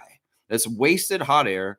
It's like half the shit y'all talk about don't matter, and it's not even going to be happening. I always say, I'll wait until Bobby makes the move, and then we'll do it. But in some ways, we know we have a need on this team right now for a backup big, and forgive some people for wanting to try and figure out the puzzle piece that may fit in there. But yeah, I think that it's realistic for us to kind of talk about a backup big and targeting names around the league. But like just saying out of the blue, we need to trade RJ and go get this and this person. No, we don't do that kind of shit on this channel. It's when there's a very specific scenario that's very realistic. Then we'll do a little bit of trade talk. Yeah. Mo Greg P is saying all the championship guys are getting paid, and I love to see it. I know. And isn't it fantastic to see Norman in Miami now? I think that he's kind of the one that's hitting now that's just kind of like, you know, he should have been an all-star last year on the Clippers instead of James. Well, he better damn for sure be an all-star for the Miami Heat this year. Seriously. If he doesn't get that, then there is some sort of weird thing going on there with them overlooking him, because honestly, he could have had all-star last year. Norman Powell could have been a sixth man of the year at some point too in the last few years also, and they have been overlooking him. Well, do not overlook him this year and put him in as an all-star this year. And that will make how many all-stars from our championship team? Because it would be like Mark was an all-star, Kyle's an all-star, Kawhi's an all-star, Pascal's an all-star, Fred's an all-star, Serge even was an all-star at one point. And if Norman gets in there, and there is a very high likelihood that Anunoby might be an all-star before he's done with his career too, being on the market of New York. But yeah, I love to see it too, Mo Greg. I really, really do. Mischief saying this, 24-year-old Kai Jones ain't playing for any NBA teams, but he played 4 seasons in the NBA. We can sign him without trading anybody. Low risk, moves, high reward. That's an interesting tidbit of information, that he is not currently on an NBA roster right now, and he would be a straight-up free agency signing without any collateral going the other way. Yeah. Wow, that sounds great. I mean, Serge Ibaka's in the same category as Kai Jones also. Very, very interesting news. Thank you, Mischief, for information. I'm going to go ahead and give you a dunk for helping me with fleshing out the status of Kai Jones currently right now. Mischief, you are at 30 dunks. You got the old Del Curry, my guy. You got the old Del Curry 30 right there, my man. All right, let's see. Trevor J saying this. Yes, I've seen that. Chris is getting less time playing in Boston than Toronto. So how do you feel, Raptors fans? Y'all got in a tizzy the last 2 years for Chris Boucher not getting played. Free Chris Boucher. Free Chris Boucher. That's what we hear. People thought Darko was a bad man, a mean dude, because he wouldn't play Chris as much as they thought he deserved. Well, how do you feel about Coach Joe? That man fooled him. He's like, I'm going to come to your baptism, Chris. Yeah, I'm really glad you're becoming a Christian because I'm crazy Christian and I want you to come and get baptized. In some ways, I won't coach you right unless you get baptized. I feel like that was what was going on this summer. But Chris kind of did it and he wanted to do it and he did. He got dunked in the water and he became baptized. And he felt really good about Coach Joe coming to see him there. It was like, oh, wow, my coach really cares about me. He came to Canada to watch me get baptized. But now the coach ain't playing him. Like, he's playing way less than us. Last year, Chris averaged 10 points for the Raptors a game. He's averaging 2.2 points for the Boston Celtics, and he's getting in like every fifth game or something like that. I feel bad for him. In some ways, that's got to be tough when these coaches start like putting you in the doghouse and you don't play. I'll bet you that Chris would much rather talk to Darko and have him be real with him and tell him straight up what's going on. Because who knows if Coach Joe's even informing him what's going on and when he'll use them and what do you expect. That's the one thing with Boucher that I learned in the last couple of years is even though he wasn't playing as much and we all thought he was upset, Coach Darko was very communicative with him the whole entire time and explaining to him what he needed to do and why what was happening was happening. And he said that very publicly. Chris said, I appreciate Coach Rajakovic for being straight up with me and talking to me about this. Well, I hope Coach Joe is being as honest with him as we were with him the last 2 years. So, yeah, it's messed up, man. It's like I said, this is a hard league and nothing's guaranteed. And just because people like a player doesn't mean they get whatever they want, y'all. That's not how the NBA works. It's like we all love Chris. We'd all love Chris to do as much as possible as he wants to, but that doesn't mean this is the real world, is what I'm saying. Yeah. G's saying this, just catching up. Fred's story is the reason why some of our dumbass fans need to just be quiet. Why do they think they're helping the team by sending threats? Shaking my head. They're not. And in some ways, they're sad people. Like if you're making personal threats towards players or their family, you're deranged. And you may need to be in jail because you may be an unsafe person to be in society. Seriously, nobody should be on there doing that stuff. In some ways, it's like, what are we going to in the next future of online? Like, seriously, there's all kinds of different ways this can go. And in some ways, like, are there going to be penalties for people that make online threats and they think that they're not able to be caught because they're anonymous? What if police are already cracking down on people for making threatening comments and things towards people if they can identify them? So I'm just saying, y'all keep doing this. Well, you may find yourself in legal trouble soon because it's not right to send death threats to people through online places. And, the treatment of the Van Vliet family in the last couple of years of being on the Raptors sucked. And it was not right. It was not right. G's exactly right. And yeah, if you want to see the real world implications of fans being negative and toxic towards players, go watch Fred's first episode and he'll spell it out for you. He's being real about it. In some ways, he's not sugarcoating. He's not a fool.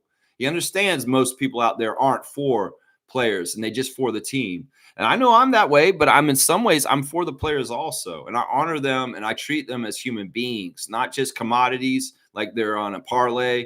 Not just like a person on the team that's a robot that just has to score points and help them win so I feel good. No, these are human beings just like us, and we need to understand the human side of the NBA players.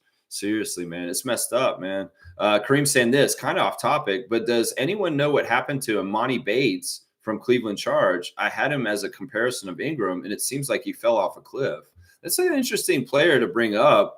I remember Bates, and yeah, the last time I saw him, he was on the Charge, but I have no idea. Maybe when we see the Charge, maybe we'll see him still, but who knows? It could be very well that he's in some foreign market playing like Malachi Flynn at this point. I don't know. You guys, all right, let's do this. Why not? Let's go look it up. Why not, Lex? It's the internet. It's not like you can't do a search while you're on your show. So let's go look at Imani and just see what it's saying on his Wikipedia. That's the best place to look at it. Yeah, he's still in the G League. He's on Delaware Bluecoats, guys. So if we're going to see Philadelphia's G League team soon, actually. I believe we see them. We're going to see them on the 10th of December, 2 games in a row in Raptors 905 Mississauga at Paramount Fine Food Center. The Bluecoats will come up for the 10th and the 11th. And Imani Bates will be there then. So, Kareem, you want to see Imani Bates? You could go see him. He's going to be down the street from your house, bro. You go see Omani Bates on the 9th, on the 10th and the 11th. He'll be at Paramount Five Food Center for 2 nights with the Delaware Bluecoats. In the system of Nick Nurse is where he is right now. That's right. There you go. Isaac's got me on blast, and Scottie. We saw some footage of Scottie at a play in the last couple of days with a playbill. It looked like he was with Alyssa. And yeah, it's cool. Scottie, of course, going to do the things he loves, and he loves theater. He loves playbills. He loves Broadway. He loves Wicked.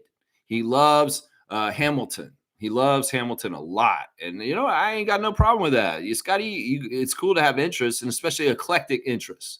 And I don't know how many NBA players are into Broadway, but hey, if that's your bag, hey, there you go. Miles Turner likes Legos. Okay, so that's just how it is. People got their favorite things. Chris, I'm saying, yo, Lex, if you were going to upgrade on center, do you have anyone in mind to back up Yak? Well, we've talked about we've been throwing a lot of names around. The most veteran kind of established guy is Daniel Gafford from Dallas. I feel like if Dallas is going to be changing things around and stuff like that, maybe Gafford will be available. He may be the more expensive high end of what I'm looking at as far as the most pay. You know, we don't want anybody who's a starting caliber center like Kessler. We were talking about him earlier this year, but it's really more like you want that right spot of the right pay slot for the roster. So it's not causing too many waves. That's why in some ways when Mischief's bringing me names, he's bringing me the prices. Day'Ron Sharp is another really high name. A lot of people are talking about from the Nets, partly because of his connection with Scott, and he does fit the bill for what we need. And I don't mind this Musa Diabate he's brought up, and we talked about Kai Jones. You know, this is the kind of player we're talking about. Is these kind of players like that? So yeah, we've been going over different names and kind of looking at the fit in our heads and kind of thinking, well, what would this be like? But we'll just have to see. Bobby Webster's in charge. We got to know our roles, jabronis. And as Dwayne The Rock Johnson would say, yeah, know our roles and shut our mouths. In some ways, we're not going to make the decision, and we don't get butthurt when he makes a decision that we didn't necessarily see or want.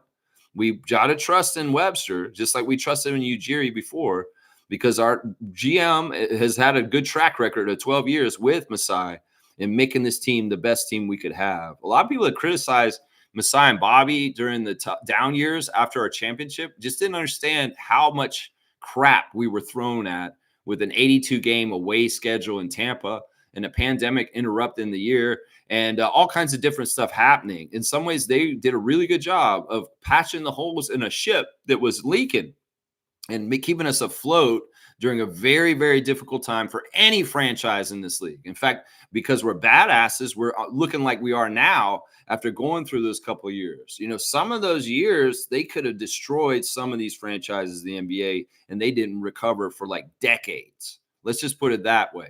So everybody who's used the period of time after the championship to say that our front office has been mid or not that good, you're absolutely not giving them a fair shake for the parameters of what the Raptors franchise had to deal with in the couple years after the 2019 championship. So I say that right there. Know your roles, jabroni. And Bobby Webster's the GM. You're not, is what I would say. That's right. I'm always saying amen, amen, like Amen Thompson, or just amen, because I said something you like. I like that too. James is saying this. Gafford is always mentioned as a target, but it would be hard matching salaries. He's making $15 million. Okay, maybe he's too expensive. Yeah, all right. We don't need Gafford then. We don't need that caliber then. You know, in some ways, we don't want necessarily somebody who's better than Mamu. We want somebody who look as really like a third center after those two guys, Pirtle and Mamu Kelishvili. So yeah, in some ways, we got to think about. All right, so you know what? I'm gonna stop talking about Gafford. I'm going to stop talking about him because he may not be the right one. That's too much. We don't want to put a $15 million chip on our team. Thanks, James, for news or for fact checking. And thank you. I'm going to give you another dunk for giving me that information. That's very helpful. So, yeah, where's James? Raptor Freak James is going another one up on the dunks. You're at 48, my guy. You got the Eddie Murphy, 48 hours. Y'all be cool. All right. There you go, James. Awesome. All right, let's keep going. Cream saying, I really want RJ to play tomorrow. It's not probably going to. Oh, yeah, I know why. Yeah, because they're back in New York. Well, they've already said he's not going to play for a week from last Tuesday. So it's likely that he's going to miss Portland game too. And we'll have to see if he's ready for LA. If he's ready for the Lakers on the 4th in Toronto. Yeah, we'll have to see for that. Yeah, because I think that it's it could actually be another week after that. It's because they're going to reassess him after the week, and who knows? There's no timetable for him exactly, but I'm gonna guess, like if I'm going on my educated opinion from watching the NBA for many years, that I would guess that maybe RJ will be back for either the next Charlotte game or the Lakers game, like next week. But yeah, he won't be available for tomorrow. He won't be back in time for the Knicks and MSG, unfortunately. But hey, he'll hopefully be back for the knockout round game when that comes around. That's what I'm saying. Yeah, let's see. Wayne saying this morning, Raptor Freaks game day, hoping for an insightful, informative stream. I don't need no aggravation of listening to you reading nonsense. Oh, some of the comments I get sometimes. Yeah, I mean, there was some dummy who came in here. I didn't put subscribers only on the stream yesterday, which is something I'd never ever do hardly. I always have it where only subscribers can comment because I don't want to waste time reading any jabroni's comment. And yesterday, a non-subscriber came in with a very weird comment about the Holy Grail or something like that. I'm like, what the fuck is that about, man? Like, seriously. Maybe I shouldn't have read that comment, but I didn't really opinionate on it or anything like that. I just kind of let it go. I'm like, okay, whatever, bro. Whatever with your weird shit coming in here like that. Yeah, Wayne, I was like, man, maybe we need to gavel on that. Out of order. What is this weird non sequitur comment that has nothing to do with the content of the channel? Yeah, I have no idea. Weird bot or something like that. It's probably what it was. Cream saying Mamu is basically Chris Boucher with Steve Nash skills. No, because Mamu's a better defender near the basket. And that's the big thing. Everybody has a player build, just like in 2K. And there's attributes and there's weaknesses. And a certain build of Mamu is really cool because he's like a 3 and a power forward's body, and he can hit threes and he can run the court really quickly. And also he has some strength in his body so that he can body up with people and hold them underneath the basket defensively. So yeah, he hits a lot of different marks. And there's been stuff that's come out recently, this footage of Masai and Bobby scouting Sandro like before he even came in the league. So he's been on the Raptors radar for a long, long time. And landed the plane and putting Mamu Kelashvili on our team was coveted by Bobby Webster for years already. So I'm not surprised that we got Mamu here because the Raptors have been looking at him for a few years already, apparently. So that's pretty awesome. I like that. Info is saying Kai gives you almost everything. Gafford gives you and costs you less. Okay, well, I like that. And, Gafford, another thing about Gafford is he may be more injury prone because he's older in his career. And in some ways, I have seen him miss games from injuries at different times. So, all right, Kai Jones over Daniel Gafford. Okay, maybe we should do a poll. I don't know. I don't know. Should we do a poll real quick? Let's do a poll. Why not? We got some time today. All right. Well, which name do you like? All right, and we'll go ahead and put the main ones in. I'm just going to put their last names to expedite things. And there's going to be 4 names on here, and we'll just put them in, and we'll just see what you guys think, and we'll see what you guys what we get for the end of it. All right, I put 4 names that we talked about just now, and you guys go ahead and vote it out. We're going to put a poll up and see what y'all say about those 4 names right there, what you think. All right, let's keep going in the chat with what you guys are saying. Let's see. Let's see. Smooth saying Mamu is the best role player the Raptors ever had. I don't know. That's a lot to say, Reggie. Short sample size, yes, but he's shown so much more than anyone else. I don't know if that's true. I don't think I can say that. It depends on what your criteria is. It depends on what role you're talking about. I mean, Lou Williams was a pretty dang good 6-man when that 1 year he played for us. I mean, Kawhi Leonard was a pretty good franchise player for 1 year and perfect season that he played. I don't know what the criteria is in some ways.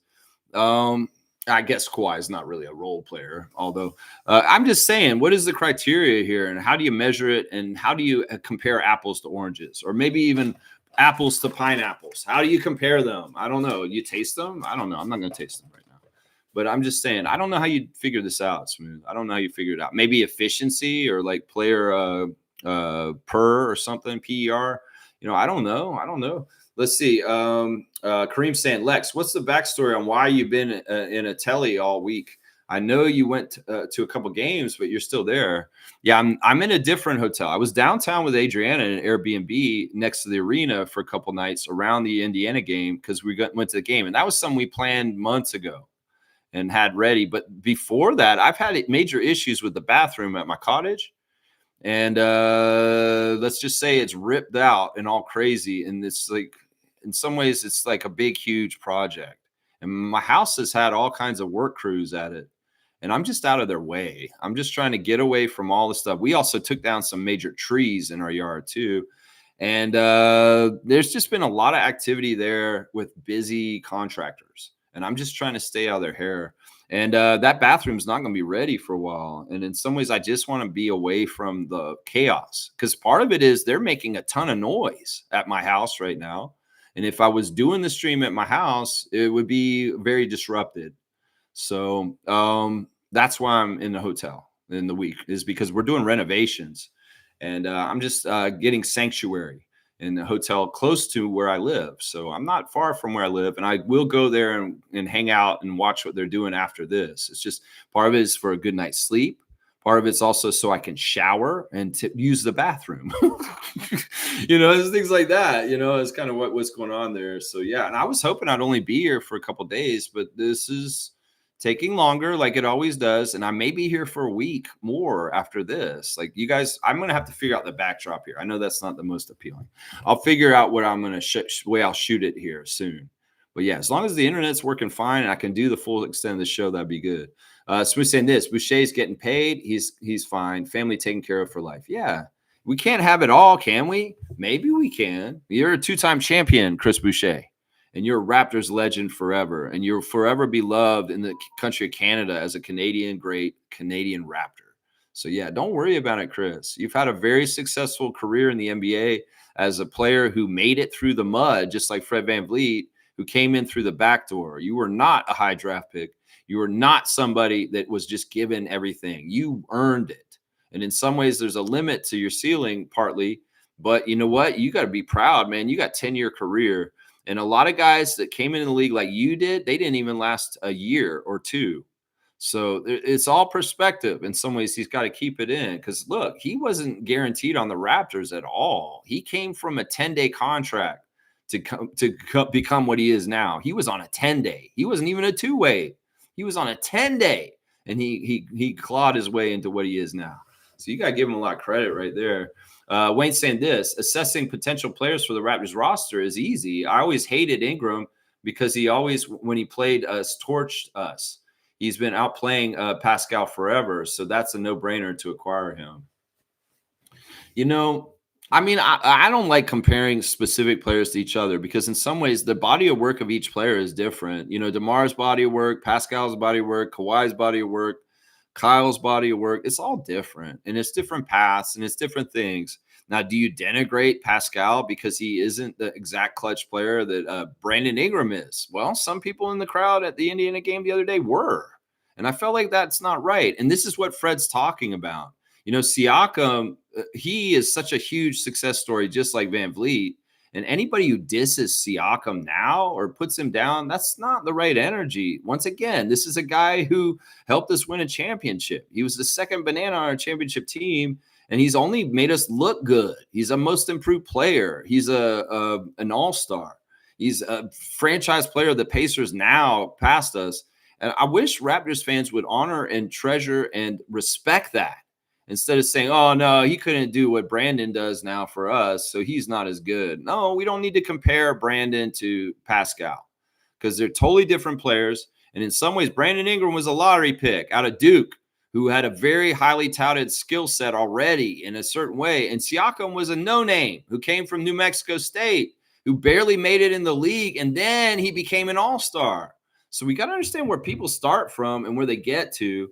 And sometimes it doesn't matter exactly the player build or their skills, and comparing all that. Just let them have their individual stories and just look at that. Yeah, I get it. Siakam is not the clutch player that Brandon Ingram is. That doesn't mean Siakam's a bad player or not a great NBA player and a champion, a G League champion, a most improved player, and all the other accolades he's already collected. So I just hate this. It's like some people, I know the natural inclination is to compare DeRozan to Leonard, but there's no reason to do this in some ways, is what I say to people right here. There's no reason to do that, man. No reason to do that. That's right. All right, let's keep going. Smith saying Eves Missy. I think once again, he's too highly valued by the team he's on because he is he's very good. And New Orleans probably looks at him as a asset that he wanted to hold on to. You got to find these guys that are kind of like not super great. You know, we don't need to hit a home run. We don't need a guy who's going to try and compete to be a starter.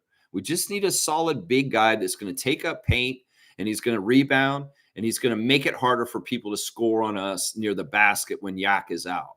That's all we need. We don't need a guy who's a great offensive player. We don't need a young talent that's going to come up and do this. We could get a guy who's hit the ceiling of what he does well, and he's just doing it well right now. You know, that's the way I look at it, because in some ways you may cause more headaches bringing in Eves Missy, because all of a sudden you have an added young guy who's going to need to get paid just like your other young guys are coming in. I'd much rather have a guy who maybe isn't going to be that good and has their ceiling a certain height, but they're a very admirable fill-in, like Orlando Robinson. He's the kind of player we need right now, is an Orlando Robinson. It would have just been nice if we just kept Robinson. Seriously, a lot of this shit wouldn't even be happening if we just kept Orlando in the fold. Anyway, I digress. I'll keep going. Kareem's saying this: the name Charlotte Hornets originates from the American Revolutionary War, when British General Cornwallis called the city a hornet's nest of rebellion due to their fierce resistance from the city. This moniker of the Hornets came up recently because ICE has been invading Charlotte, which does have a very heavy Latino population. And, well, they're stirring the hornet's nest. And some of the people have been protesting. Like I said, I really, really commend the students of the schools, the 30,000 students that are protesting this kind of stuff, and the people in the community helping each other, whether they're calling out this is happening or they're doing things to cover or protect people that are being subjugated to ICE terrorism right now. So, yeah, the city of Charlotte's been under siege more recently by this bullshit that's been going on in the United States. And in some ways, they are showing this attitude that's been described by Kareem Thomas. Historically, that city is a hornet's nest. And that's why that name is called that. I've often wondered why they were called the Hornets. And, well, you put more pieces together in the puzzle right there. That's right. The most useful information of the day. I think that's very useful. I don't think that's unuseful. I think that's very useful. And that's right on point, because we're in Charlotte. We're in the Queen City. And you know what? You just actually educated me. So, Kareem, what are you talking about that's unuseful? I'm going to give you a dunk for giving me some trivia right now. And that absolutely pertains to the show. And it's absolutely great. So what are you talking about? Don't put your own self down. 281. You're getting a higher lead right now on Seymour. Let's see. You're at 281. And where's Seymour Pape at this point? Because he's your closest contender, but it looks like you're starting to separate. 261. So you got a 20-point lead on him just in the recent time right now. That's right. Smith saying this: Charlotte Hornets need to move. They're irrelevant. Hang on. They're irrelevant. Front office is terrible. It has been that way for many years. No purpose to that team. A nowhere team in a nowhere market. The only history that team has is the 3-year period from 90 to 94 with Larry Johnson and Alonzo Mourning, 4 years. You know, I'm going to disagree with you. I think that market is fantastic for basketball, but the problem is that the college basketball overshadows the Hornets. But let's not get it twisted. That is basketball country. And in some ways, the Hornets, even though they're mismanaged, that is a very good market for basketball. And, you know, that team should get supported better if they were better. I agree with you. And I agree. The best period of time was LJ and Alonzo and Dell and Muggsy. And, yeah, those were the years for sure. And they haven't really gotten anywhere near that, what they were in the 90s with that contingency. In some ways, they were getting the playoffs and doing some stuff around that time. Well, alas, they have had very poor management. They had that period of time when they were owned by Robert Johnson of BET, and he changed the team to the Charlotte Bobcats, and all kinds of crazy stuff was going on. The Hornets were in New Orleans for a while, and then they got their name back in Charlotte. There's a lot of history there, but let's not get it twisted. That city's great for basketball. It's just, you know what? They need better people running that team. And, it didn't help when Michael left. They had Michael Jordan in their ownership group, and he was helping. And in some ways, he just threw his hands up and walked away because it was such a mess. And the one last thing he did for the Hornets was told them to draft Miller and not Henderson. And, well, they were right. He was right. And in some ways, it is what it is. We need bad teams in this league. And unfortunately, Charlotte has not made any kind of gains in how to do what to do to get it out of the mud to not be one of the bad teams. So I'll disagree. I don't think they're one of the teams that's in trouble to get moved. There are teams in this league that are in trouble to get moved, but I don't think it's Charlotte. Let's see. Seymour's saying this. Is Robert Williams available from Portland? Good backup vet big. I don't know. He's very good, and he's probably coveted by them. Once again, these are players that may be part of the plans for the teams we're talking about, and they're not willing to try and do anything with them. Portland's actually sneaky good this year so far. Their record is not that bad under Tiago Splitter as the coach. And we're going to see them on Tuesday. They're going to be like the third game from us. We got Charlotte tonight, New York tomorrow, and then we play Portland in Scotiabank Arena on Tuesday, and we'll play the Trailblazers. So we'll get to see Robert Williams then. We'll see if he's healthy. That's another big question. Robert Williams III has often been on the shelf and not available. Otherwise, I hear names that I don't remember ever hurting us consistently. So why mention them? What have they done? Been around, but no impact. If fans talking about them, likelihood they're no good. No, it's different levels of things. And, some people don't have awareness of the whole league. Some people don't know who Moussa Diabate is. I saw him the last game play very, very good minutes against us and was one of the better Hornets in the first game we played against them. So, there's different levels to this. Awareness, the fans' awareness of players, well, don't go by that. They obviously are some of them very shallow knowledge. So, I don't know. Diabate could be the guy. Seriously. We'll have to see if Bobby's scouting him and if he ends up in a Raptor jersey by the end of the year. We'll just have to see. Some people say, oh, why are you talking about Moussa Diabate? I know it's not sexy. It's not a sexy name, but watch him tonight. He's going to be playing against us. And maybe you'll see something that I'm talking about when you see him out there, Wayne, because look, he could be the exact piece that we need. He could be. Yeah, Smooth's saying, yep, Chris Boucher gets an NBA pension. He's good. That's a really big one. 10 years in the league qualifies you for that. That's right. Eric Jacobs here. Holy crap. This is like one of our original Raptor freaks. One of the first guys who started watching me 4 years ago. First subscriptions. Wow. He's saying, I.E. Crow, I thought we had no bench. Turns out we have Dick, Mamu, Shed, Battle, and Walter. That lets us keep up tempo deep into the fourth quarter. That's right. And Oshai Abaji, too. Don't forget him. And, yeah, Jonathan Mobo, if you really want to go deep, let's go get Hepburn and Elijah Martin and A.J. Lawson. So, yeah, Eric Jacob, that's all right. You don't have to eat crow. I don't remember you saying anything about the team's bench, but I do remember a lot of other people saying some stupid shit this summer that we don't have a bench. And, well, even a couple of days ago, some people – or not a couple of days ago, a couple of weeks ago, somebody said the Raptors can't go far because they don't have a bench. But then they're saying, oh, we do win because of our bench right now. What is it? Pick one or the other, please. Pick one or the other. Eric, either way, it's great to see you back in the chat with us, man. It's always – you guys can always come home and come see me anytime you want. It's awesome. Infamous is saying people don't understand how good Pascal is during our chip run. Pascal and Kawhi were putting up numbers close to MJ and Pippen. Yeah, for sure. They're very close, very, very similar. The numbers, you're exactly right, Infamous. You're exactly right. Eric saying this, thanks for being a staple in my Raptors food diet. No longer in Zimbabwe. See, this is the thing. Eric was in Zimbabwe when he first started watching us.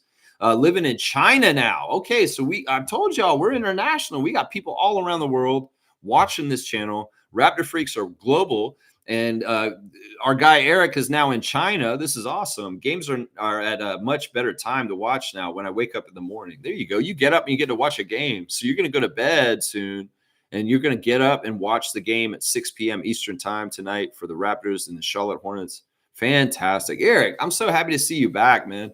Let me see if you're on the dunk charts. I don't know if you are. If you aren't, I'm going to add you, man, just for returning and checking in with us. And I'm just glad you're safe. No, you're not on here, man.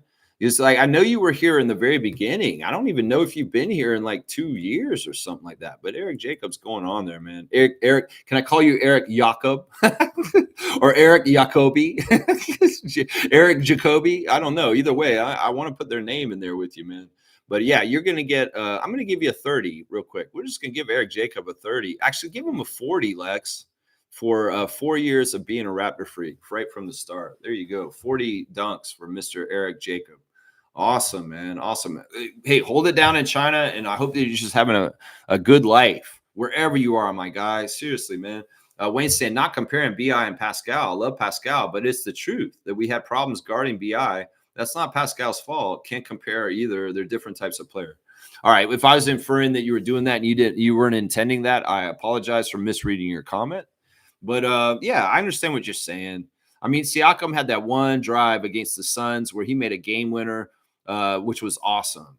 But there weren't a lot of games like that with him. He could carry during the game and hit a lot of shots and carry you and help you be competitive in the game. But you weren't depending on him at the end to close it out. And that's just the truth. I mean, there's nothing wrong with that. There's nothing wrong with that. He's an extremely useful player. And in the situation he's on in Indiana, well, Halliburton's the guy that can take care of the stuff at the end. It's Siakam's not. And we saw that in their playoff run as Siakam's carrying most of the game, the 3 quarters into the fourth. And then near the end of the game, one of the, Halliburton or Mathurin are taking over and getting those clutch baskets for the Pacers then. Yeah. Yeah. All right. Let's keep going. Kareem's saying we are always going to pull out a chair for Pascal or any former Raptor player from 2019. They will always have a seat at the table. People need to stop with the comparisons. They're part of our frat.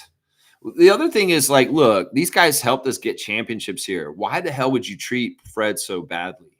Seriously. And that's why I always was suspicious of he who shall not be named. Is like, why are you going after one of our champions, bro? Scottie is not a champion on our team yet, but he will be. I know he will be.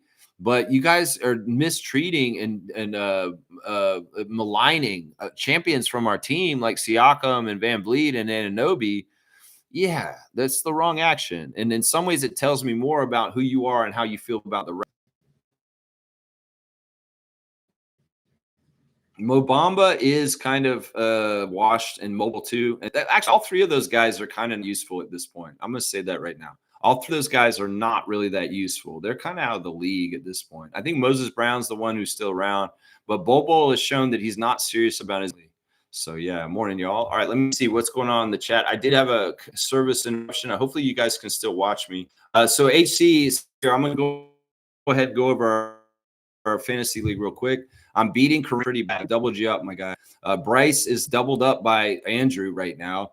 Cool Cat is getting very beat, like tripled up by James. HC is winning his matchup against Fiercey. It's closer. Amit is still beating Jason Dukes. And MK is beating Amari. And Cass is beating Gerald. And then finally, Nins is beating Logical Raptors Fanatic. So, yeah, check on our fantasy leagues. Get your lineups up because we got today and tomorrow, and this week will be over. And we'll have to see who wins after that. That's right. Smooth saying this. I realize the NBA needs a team in Carolina because of the Tar Heels and Michael Jordan. Yeah, that's a big part of it. And, that's a good market for basketball. It really, really is. It really, really is. The management is awful, though, a 0. Yeah. I mean, I don't know. I think that in some ways the Bobcat era did kind of screw them up, and they really haven't gotten back on track since then. I also think it's been foolish for them to make LaMelo Ball their franchise player. It's just foolish. In some ways, they need to pivot from LaMelo, and there's already overtures that they will do this soon, like get rid of him and start building around Brandon Miller more, because that's probably smarter. Honestly, Hornets fan, if you're coming in here to watch my show to preview the game tonight, I would say y'all need to build around Brandon Miller. That dude's a bona fide good player. And LaMelo Ball, he's a glorified Harlem Globetrotter just trying to play in the NBA. That's the way I feel about it right there. Yeah, let's see. Fiercey's asking, did we lose me? You did for a second. It said that the connection was a little screwy for a second, but it's back. Okay, HC's saying, funny how I trigger you to check that fantasy. Yeah, because you beat me. You only won. And yeah, you are. Some ways I have cues with different people. And you and Kaz are the 2 people I'll probably talk fantasy about if I see you guys come in. So, yeah. Oh, I lost my headphones real quick. Let me put that back in. Let's see. James is laughing. All right, let me see. Let's go on. Continue with the tabs. Raptors Reddit reactions. Let me see what's going on here. We're creeping closer to that number one seed in the Pistons. We're now only one game behind them, guys. 14-5, and they're 15-4 now. And we're one game behind the Pistons. We win tonight, we'll be a half game behind them.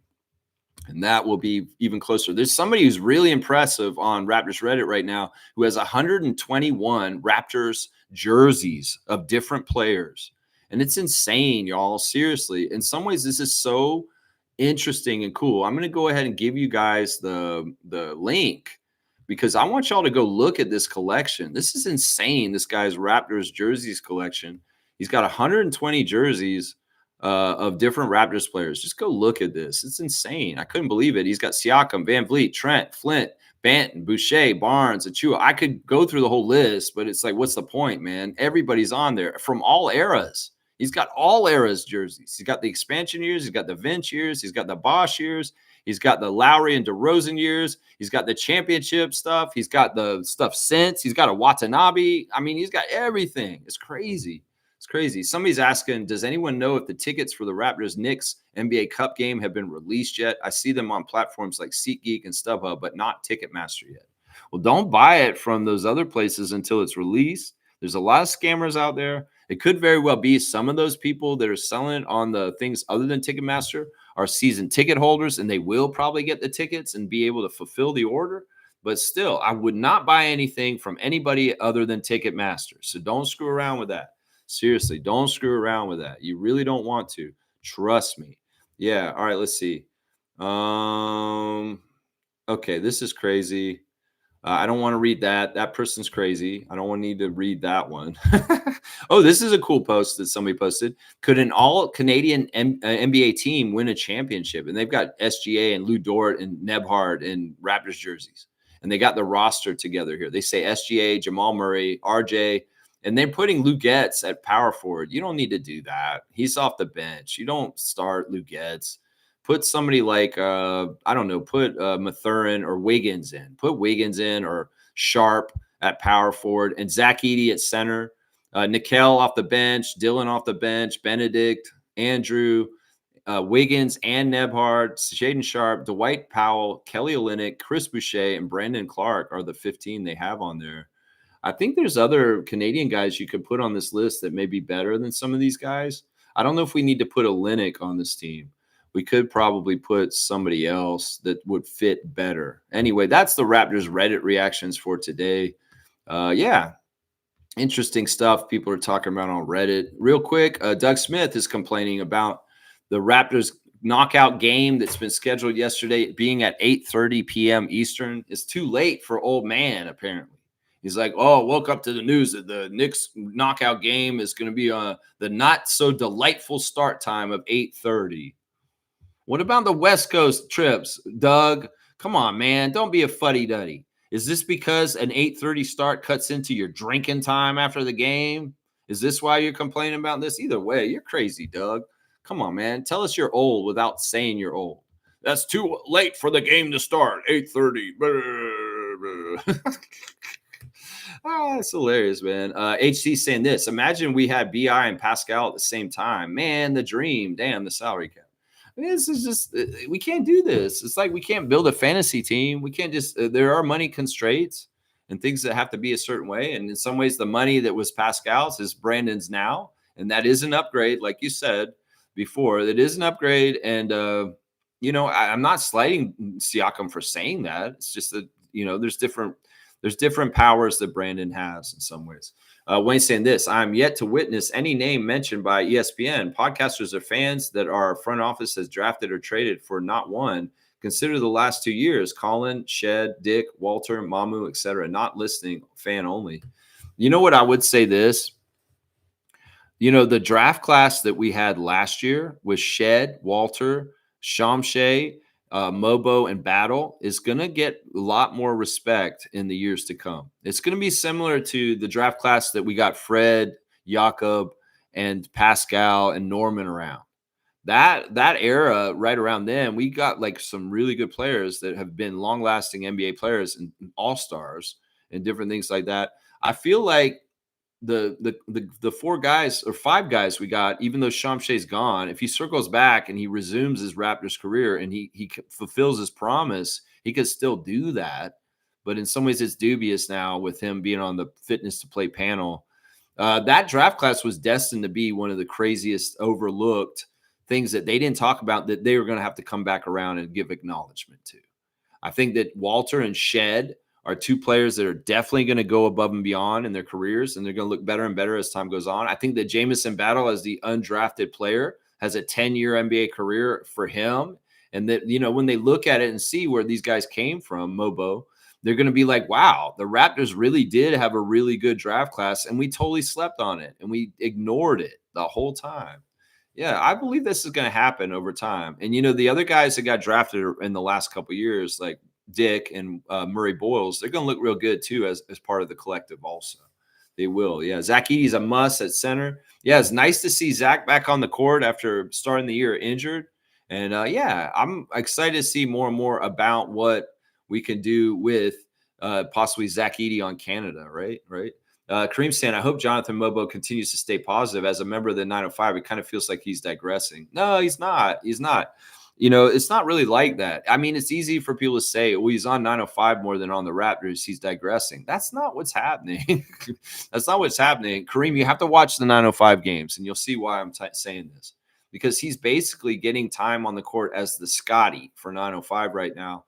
And he needs this. He's an all-around player. And he has a lot of great skills like Scott. He's a very good passer like Scott. So if you watch the 905 game tonight, watch Jonathan in his role. He's playing the Scottie Barnes role for Andrew Jones's team, and he's excelling at it. He's playing an all-around game, and it's not about scoring. Once again, if you're judging Jonathan for how much he's scoring, stop. Judge him for his stat stuffing. Judge him for how many assists, rebounds, steals, and blocks he's getting for 905 all at the same time. And he is getting some good scoring games too. But yeah, there's no playing time for him on the Raptors. So he's playing for 905. And that's better than him sitting on the bench, not doing jack shit and not getting any development. So like him being with the 905 is really good. In fact, I knew he would have to be on the 905 most of the season because it's just the best thing for him and continuing his NBA career. It's just the best thing for him right now. He's not digressing. Just trust me on this. He's still progressing, and he's getting better as a player. It's not what's happening. You got to watch the games. You'll see. All right, let me look at the poll real quick. Check in with it. You guys are saying 56% like Day'Ron Sharpe to be on our team. Nobody is looking at Moussa Diabate. Nobody wants him. And it's split even between Gafford and Kai Jones. Very, very interesting stuff there, guys. Let's see. Smooth saying Dwight Powell from Dallas might be a good trade candidate for the Raptors. A vet can play the 5. You know what? I'm not against that at all. So maybe I'll pivot from Gafford on the Mavericks to Powell. And the Canadian connection, I love that. He's a weird guy. He's awkward. He's got a lot of savviness. He's been in the league a long time. And I actually never really thought about this idea. Would Dwight Powell be the guy? I don't have the problem with this. I think that he might suffice because he is a very defensive-sided player, and that's what I want. I want somebody who's going to be annoying, who's going to get up in people's faces. Yeah, don't have to give up much for him either. No, and who knows? Dwight probably has a dream to play for the Raptors, being a guy from Toronto, right? He's from our city, right? So, he's an interesting story. You guys know that Dwight was on a TTC, and a coach discovered him. Like he wasn't playing basketball. He was just a dude on the bus. And some coach came up to him and said, hey, you should play basketball, man. He's like, what? Really? Okay, I'll play basketball. And then he went and played basketball. And he started that. And then look what happened. It's kind of a crazy story about Dwight Powell. Yeah, but yeah, he'd be awesome, man. What's the result on the poll? Right now it's 55% Day'Ron Sharpe is winning the poll right now. And I like that. That's a good choice. I think Sharpe, Powell, these both sound good to me. Right here. All right, let's go with the birthdays, guys. Happy birthday to D. Brown, guys. Former NBA Sprite Slam Dunk champion, the Reebok pump shoes of D. Brown, a great Celtic, but also very much a Raptor for 3 years. It is D. Brown's birthday, guys. So we're going to say happy birthday to D. Brown. He is, wow, he's up there. He's 57. today, guys. 57 years old, D Brown. He had 3 years in a Raptors jersey, 118 games played as a Raptor, 14 games started, and he averaged 10 points a game when he was in Toronto. Alvin Williams brings up D Brown as one of his vets, as one of the guys that was around him on the team that he looked to as a veteran leadership. But yeah, y'all remember D, right? He did the little Reebok pump, like dunk contest for, he was in the Celtics at that time. Pump it up.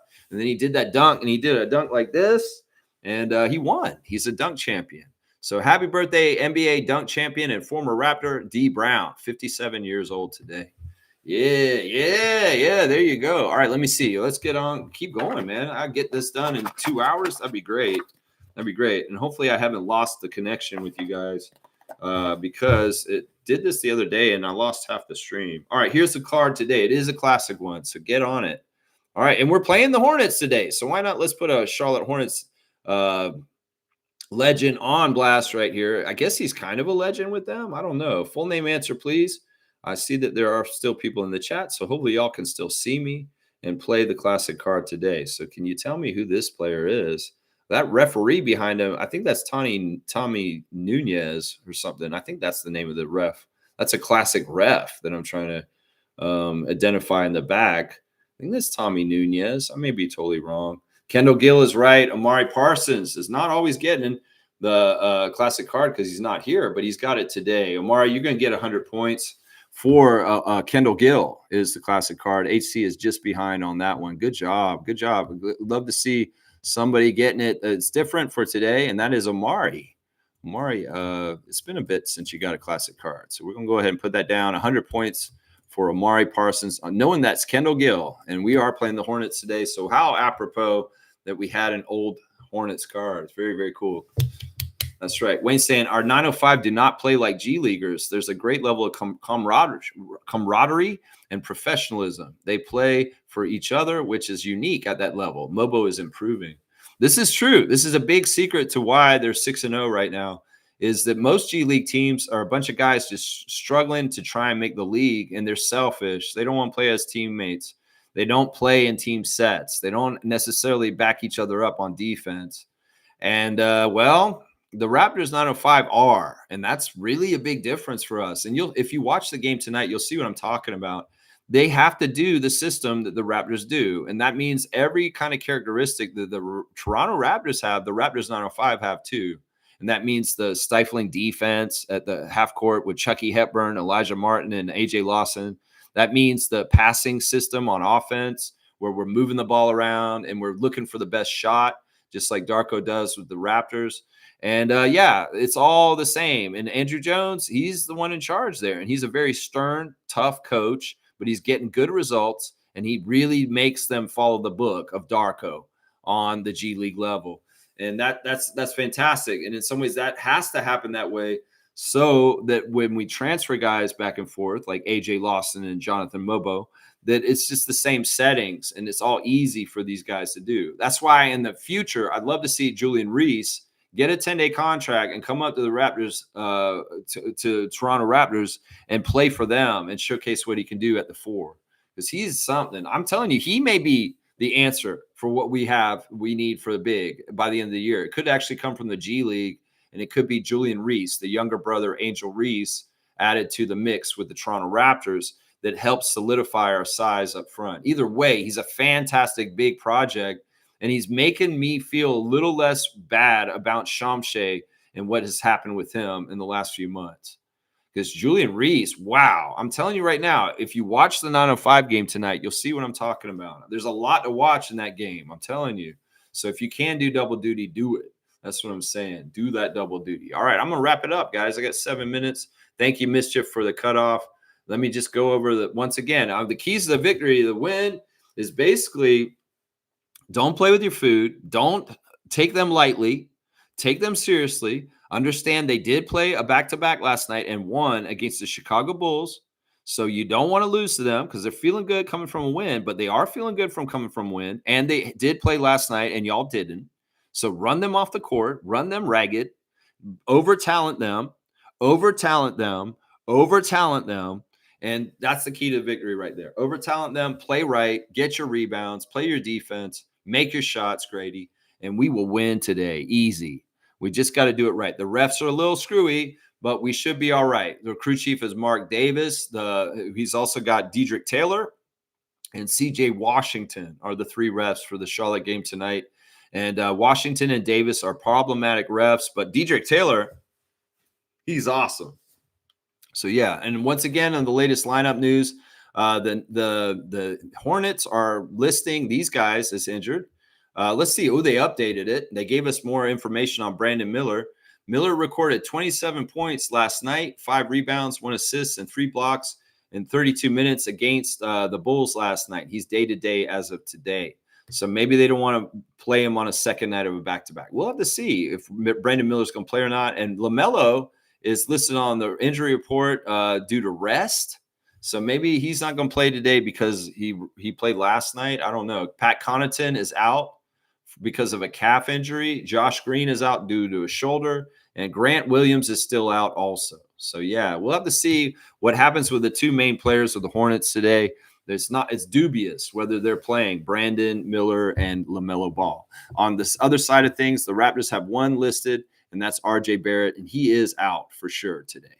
And that's it. The rest of the Raptors are available and will be able to play. Now, will Darko do anything like at the last minute in the afternoon, sit a guy like Jakob or something just to have him rested for the Knicks tomorrow? If you are going to do any resting, I'd rather you do it tonight against the Hornets so that we have our full team tomorrow in Madison Square Garden against the Knicks. So if there is the need to rest Jakob's back, don't play him tonight. Go ahead and let him sit, and we'll just have to see how we do against Kalkbrenner without Jakob Poeltl tonight in some ways. I don't know. That's the strategy I would have if I'm the Raptors. If I'm back-to-back from traveling from Charlotte to New York, I would sit the guys you want to sit today and have the full team tomorrow against the Knicks, especially since we're going to have to face them in the elimination game in the in-season tournament in 10 days also coming up. So, yeah. All right. And the referees for the G League game for 905 and Long Island Nets will be Brett Haskell, Julian Scott, and Rio Hasabi. So, yeah, that's basically it, guys. That's your Raptor Freak preview for the Hornets tonight. And 905, that's right. Every time the Raptors win, I put my hand up and wave goodbye like I'm an assistant coach waving to the opposing team's bench. That's my celebration. Scottie did that to Pascal the other day in the Indiana game. There's footage of Scottie at the end of the game waving to Siakam. I'm like, why? Why are you doing this, man? In some ways, I know you love him, man. I hope you're not trolling Siakam, man. I hope you're not trolling him, Scottie, whatever. I know you're just a competitor, and maybe in some ways you are a little bit of a troll, but in some ways it's like, I know you love Siakam. I know you do. I know you do. You guys are good. Either way, all right, y'all. I appreciate everybody for watching me today. I'll be back tomorrow reacting to both the games and previewing the New York game. So we got triple duty tomorrow. Reaction to both Raptors and Raptors 905 games tonight.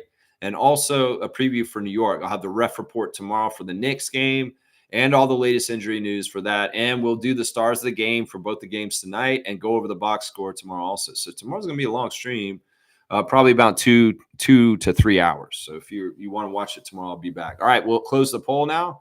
60% of you are saying that Day'Ron Sharpe is the one you like. And it looks like 20% for Gafford and 20% for Kai Jones. Nobody's interested in the Charlotte Hornets, Moussa Diabate.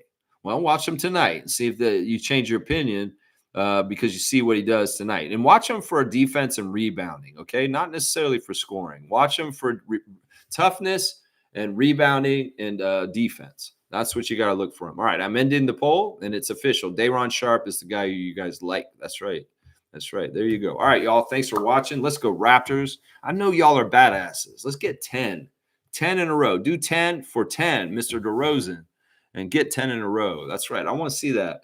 And I'll see you guys tomorrow. So I hope you enjoy the game today. Have a great Saturday afternoon, and I'll see y'all tomorrow. Let's go Raptors, and let's go 905, and let's go Tempo, and let's go CBL, and let's go Team Canada basketball. Yeah, let's go to the game. Trevor J, Madison Square Garden.